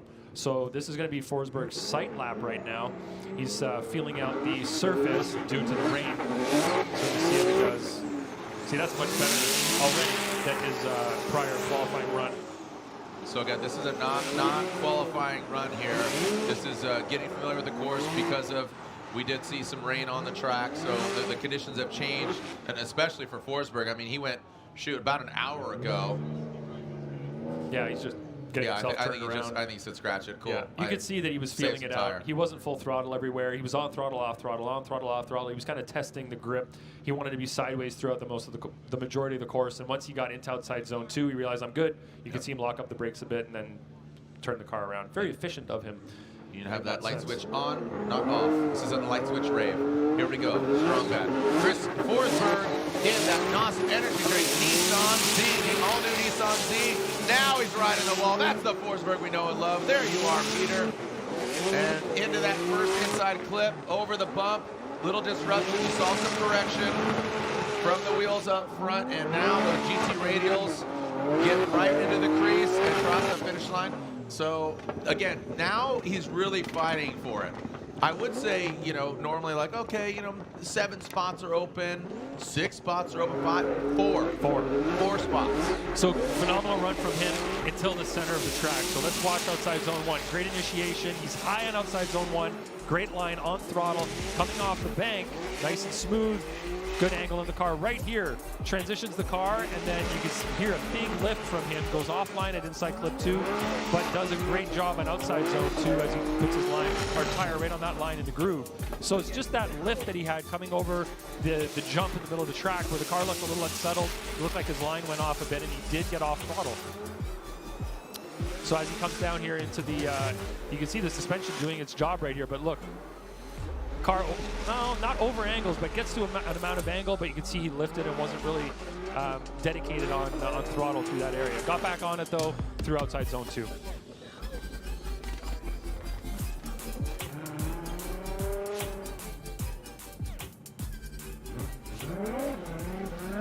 All right, so Forsberg pulling off. We'll see what kind of score he gets.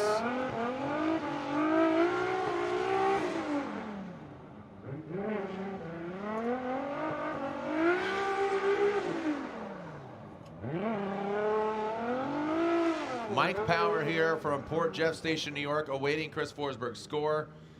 And it's an 89, so that's a great score, all things considered, but he can only get as high as 29th. So he can only get 29th because, again, 28th is the cutoff. So, and this is a sight lap for Mike Power.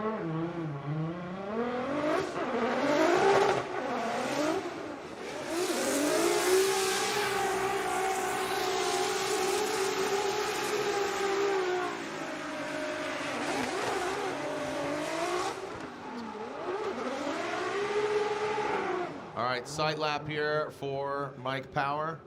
Shuts her down, and he'll spin that thing back around. You spin you right back, around, right back.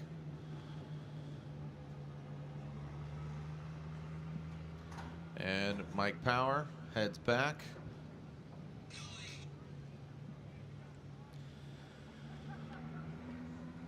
Pulls back up to the line. Again, the not so great 8. Knockout qualifying. Later on, tune in. Round 1, Formula Drift Pro Spec. The Link ECU Pro Spec Championship. And Mike Power fighting for his right to party in the top 32 tomorrow. Mike Power, Power Racing, Sylvia comes into that first outside zone. You see that left foot brake. Now look at the smoke machine. Looking like a discotheque out back. Into that first center clip. Ticks the boxes. On that second inside clip. Now finds it. Here's some kind of, it's not a unit of measure, just the exhaust note there.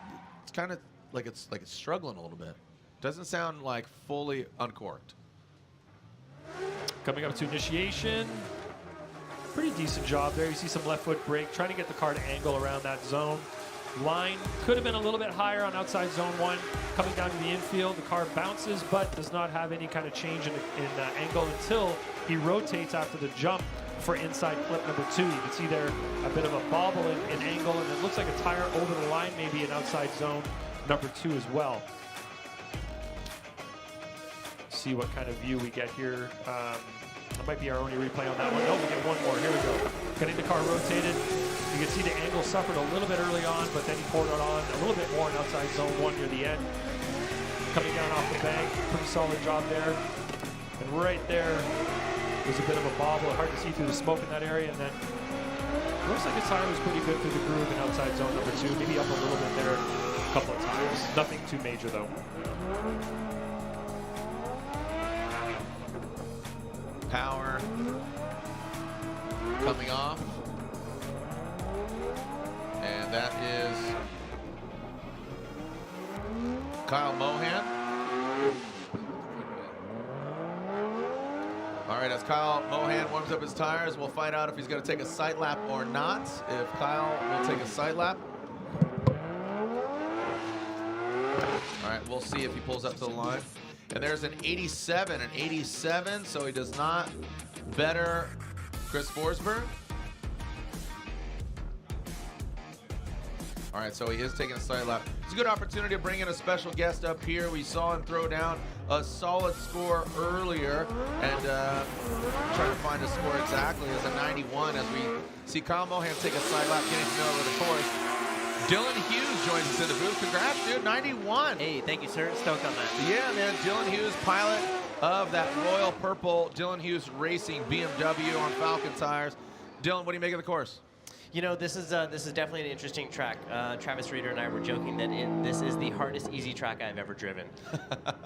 That's a good. Just because it's only 2 turns, there's only 1 transition, but if you wobble anywhere on the track, the judges can see it very obviously, so you'll get deducted. So that's kind of why we were joking about that. Yeah, I get it. All right, so again, Dylan Hughes is a busy man. He's going to be partying in grid life in a couple weeks. We'll talk to him about that. But right now, here we go. Back to the action. Kyle Mohan on the start line for his second run. Can he do it again?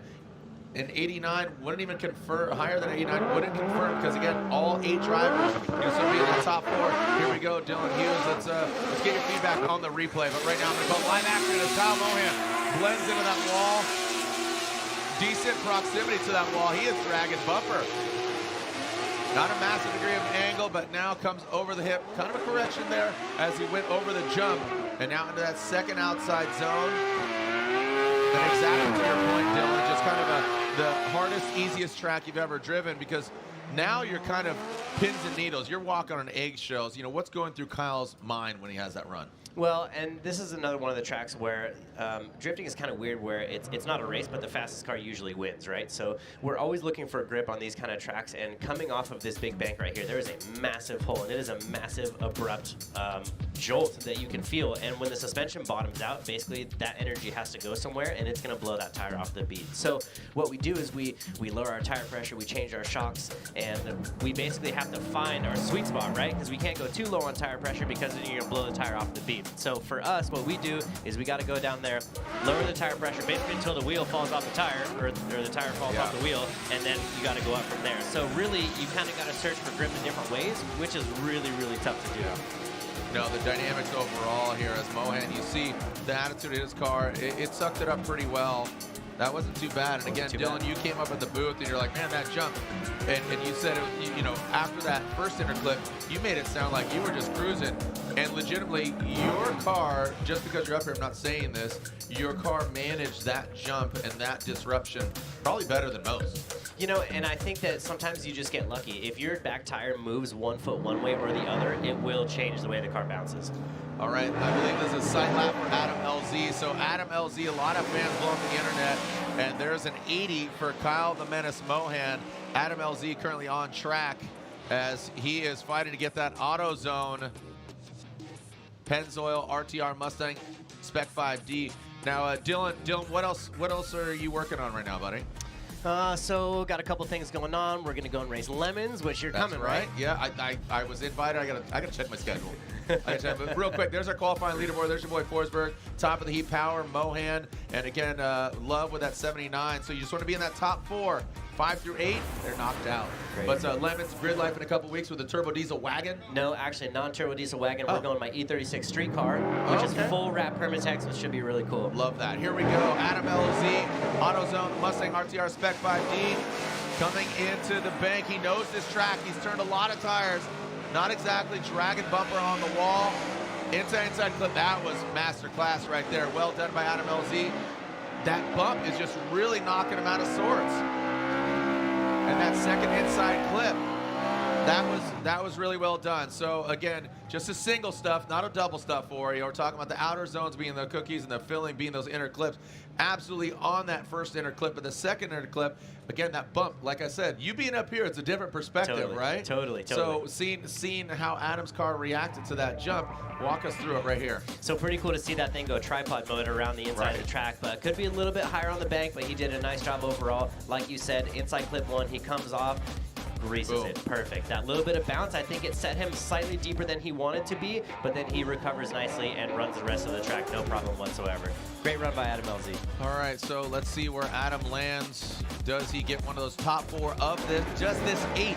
That's all you want. So again, 89, 87, 79, 80. You know, Love, a lot of these drivers already have, you know, Love has a 79, so he's sitting on that.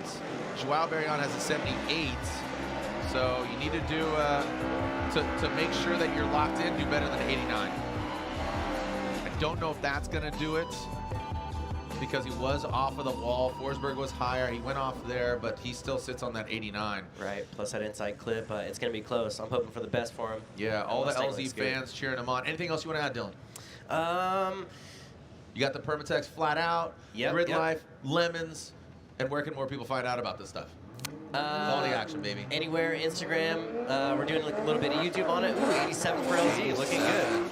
All right. Simon Olsen, he's taking a side lap. So Dylan Hughes on IG. You got YouTube. Again, all the channels, Royal Purple, Permatex. Yes, sir. Yes, sir. Yeah. So I think we're taking, so we got to go back immediately after this event. We're going to drive the race car and the trailer up to New Jersey. We're going to leave it there, and then we're going to go back. We're going to dyno the E36. It's being wrapped as we speak, full blue Permatex livery.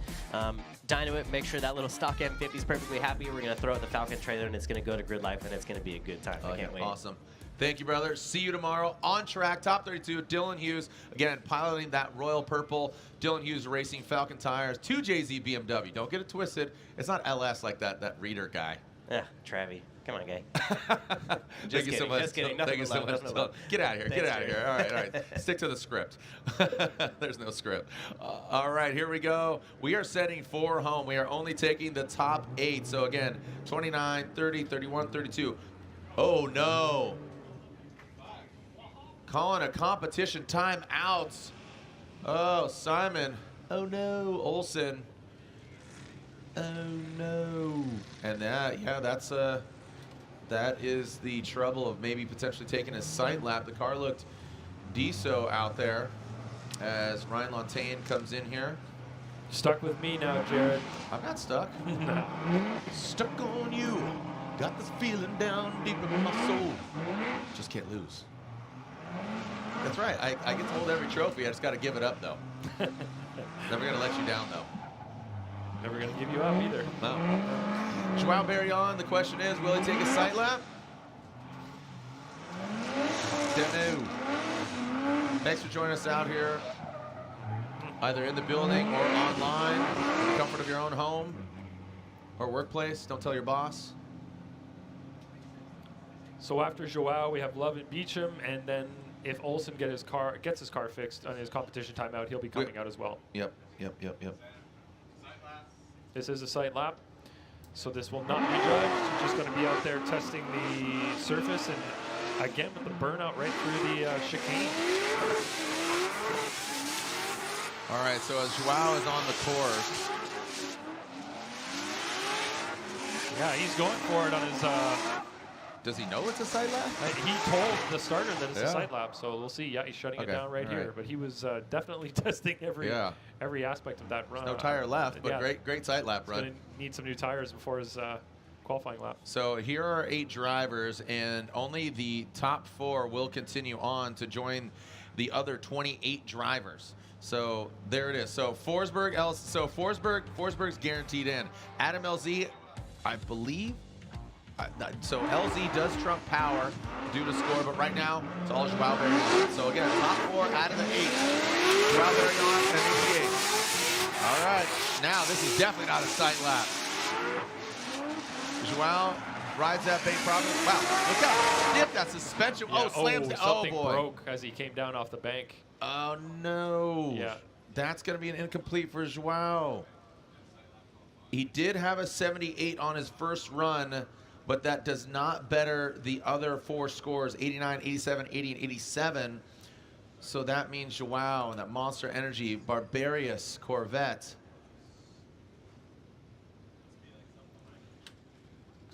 Yeah, I'm not quite sure what occurred there on the track, but we're going to see if the gentlemen that are talking to him now can maybe relay a bit of information to us about what happened as soon as they get an answer from Joao himself. Yeah, his spotter doesn't even know. He's not the sheriff. Just tell him, don't know. If there was an emoji, if I can paint a picture, it was the shrugging shoulders, hands up in the air emoji. So the interesting thing about this is, you know, you mentioned earlier, this is the risk of taking your sight lap. Yeah. This Yeah, is we the just second saw that. driver to have that issue in a row. So let's watch. I think it's a case of bad luck. I mean, there's nothing. I mean, they have enough tire, but the car when it slammed down. Yeah, it looked like something occurred. Maybe suspension watch. even, and he dragged something. Look at that thing rocked down. Yeah, like you said, it looked very stiffly sprung. I think it's suspension because like something. Look at something dragging there on the right. It won't start, so maybe it's a mechanical engine-wise, not a suspension or anything like that. What's the attitude? Oh yeah, the car turned off. Yeah. Yeah. Wow, that's no good. Jump a Corvette. It'll be fun, they said. But it definitely was going from the bank to the flat. Yeah, it happened prior. Because he was on throttle after that, and then kind of went over the jump. The car shut off, and it seems to not want to start again. So they're towing him off now, and they will get to check it in the pit area. But unfortunately, he will be eliminated from competition as he has an incomplete on this run. And like you said, Jared, the score he had on his first run won't be able to carry him in. Does not supersede an 80, 87, 87, or an 89 of the other 4 drivers that have had their second runs. So unfortunately, his weekend is over. Yep. So with that, Forsberg is locked in. He will have a spot. So Simon Olsen is back. He uses competition timeout. And for those that don't know, the NGK competition timeouts, you get only one in the entirety of an event from qualifying going into head-to-head. So unfortunately, him having to use it, that does remove his chances if he needs one further on into competition. That is if he advances on to competition. He needs better than an 87. He needs better than an 87 to secure a spot.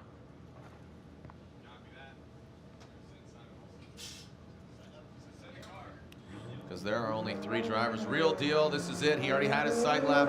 Simon Olsen, the Boost Race Fuel Toyota Supra, the 2J Norwegian drifting champion, as comes off the bank into that inside clip. Looks a lot more comfortable here. The thing fires off. You see a little correction there to navigate it around that second inside clip. Good job. So right now, again, an 87 would, an 88 would secure him into the top 4 of this 8. But if he gets above an 80, that would hold a spot above Kyle Mohan, and Kyle Mohan would get knocked out. All right. Great initiation from Simon, and he did a good job on outside zone 1. Could have been deeper, but angle's pretty nice. As he comes by inside clip 1 and 2, you can see the jump. Pretty decent job. Maybe a little bit of a bobble there. just before inside clip 2, but nice line, tire in the groove for most of outside zone number 2. Maybe left it slightly early there, right at the end of the zone, but for the majority of that outside zone 2, did a great job.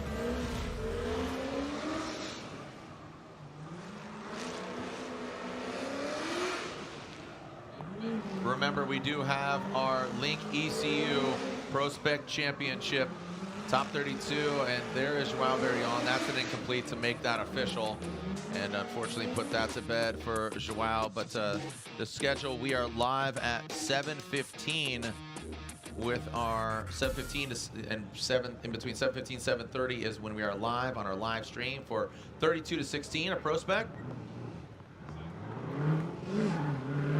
And again, Josh Love did inform me, this is a side lap. This is a side lap for him. He did inform me that he broke an axle. So an 87 and another 87. So unfortunately, that does knock out Kyle Mohan. So Kyle Mohan is 77 and an 80 on his second run. Kyle Mohan is knocked out in his renewable lubricants KMR RX8. That is the third 87 out of these 4. So we're going to have to do some tiebreakers with this later on if it comes to that. Yeah, if it does come to that. And again, if we get another 87, that's... Again, Forsberg is in. Out of those 87s, we'll see who else is locked in.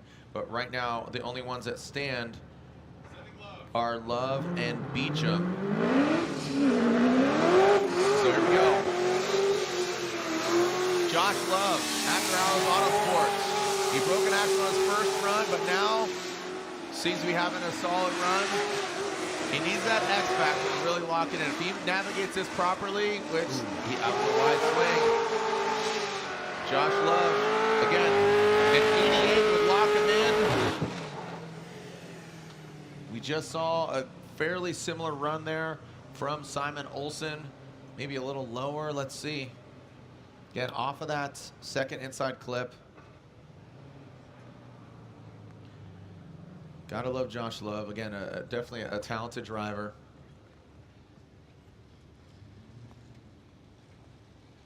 Thoughts, questions, comments? Just waiting for that replay to come up. There it is.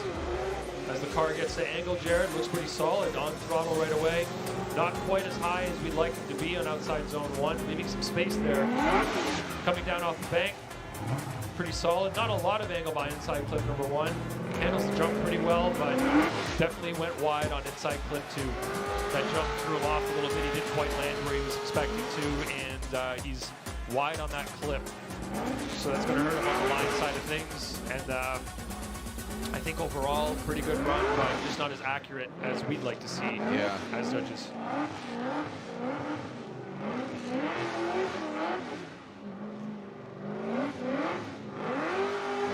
See what we get here.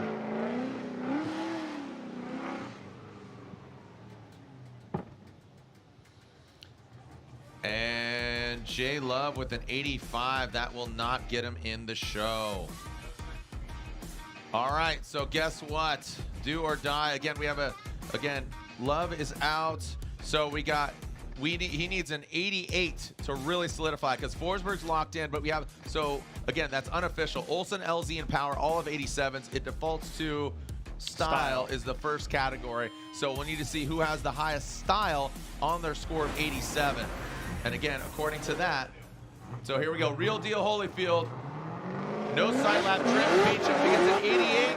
He's in the show. 87, we'll see, and default to that style. Wow. Trenton Beechum, man, he's not leaving the judges' hands. He's leaving it all out of the track. Came all the way from Southern California. The next tires, Clonex Ford Mustang. Kenny Better, 87. Oh, he does. Oh, no, just barely exceeded. If that was dirty, he just would have thrown up a little bit of brown dirt. I got to tell you, Trenton Beechum might have made it really easy on himself. That was a really good run for Beechum. And just coming all the way from California, I think that was a really good run for him. He was higher on the bank, good aggressive line. Let's look at it again.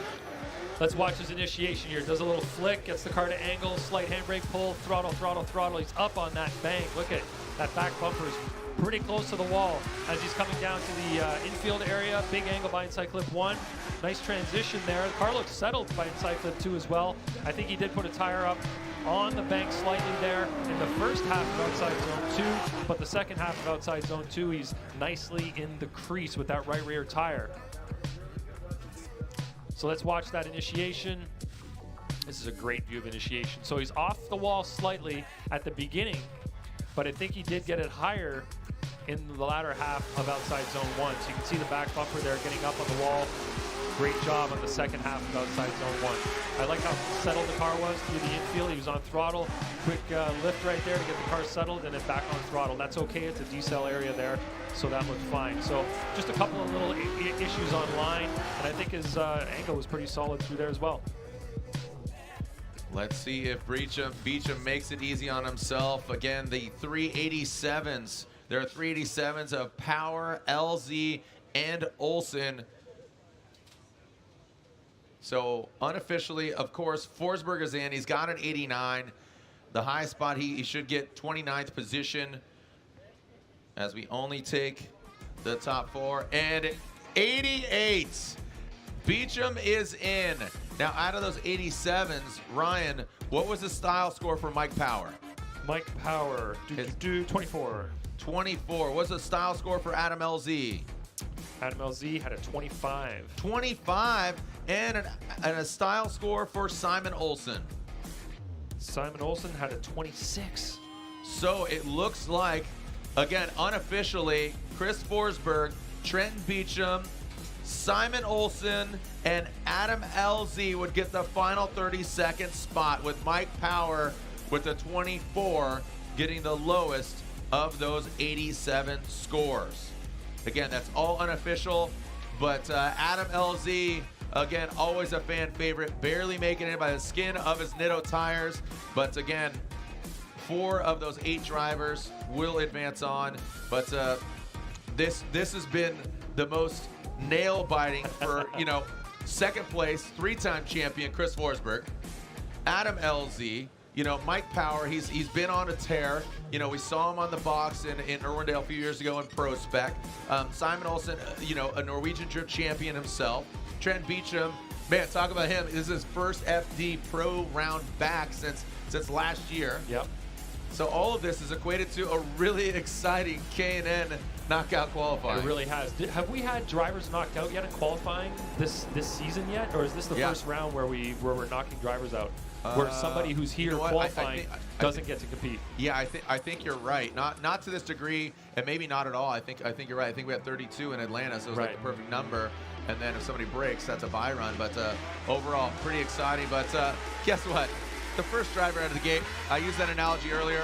He put that sticker on the wall. He ran, he jumped, he put that Rockstar sticker high atop that Toyota GR Supra, Nitto tires, 94 out of the gate, and that was never questioned through the entirety of K&N knockout qualifying. Yeah, he did a great job, Jared, and there's no better way to start the event than with that high water mark like that, because it gives everybody something to look at. While they're in the paddock back there, they can watch that run and say, okay, this is what I need to do or better to get that #1 spot, because he set that bar really high right away. So good job from Frederick Aasbo with yet another first place qualifying position. That's right. So Frederick Aasbo, defending champion, your most recent winner at Atlanta, your points leader. The star is on his back, literally and figuratively. Is it a bullseye? Well, guess what? We are back at local time, 7:15 local time, for our Link ECU Pro Spec Top 32. We only have 32 to 16, so you'll see those 16 battles. We'll whittle them down for tomorrow's event. That is, again, Pro Spec 16 to podium, and again, our Pro Championship of 32 to podium. On behalf of Ryan Lante, man, thank you so much. Appreciate it. Thank you, Jared. Looking forward to the rest of this weekend. That's right. So again, tune back in, 7:15 local time, FYI, 3:24. You got some time. Got some time. Got some time to go eat, Ryan. And thank you to our judges, Chris Ewell, Ryan Egger. Thank you to Pat, Sean Adriano, and everybody else here as we're punching ceilings and having some fun, grabbing a good time. Thanks for joining us out here. This is Type S Scorched, presented by AutoZone. Link ECU Pro Spec Championship when we come back at 7:15. Send it.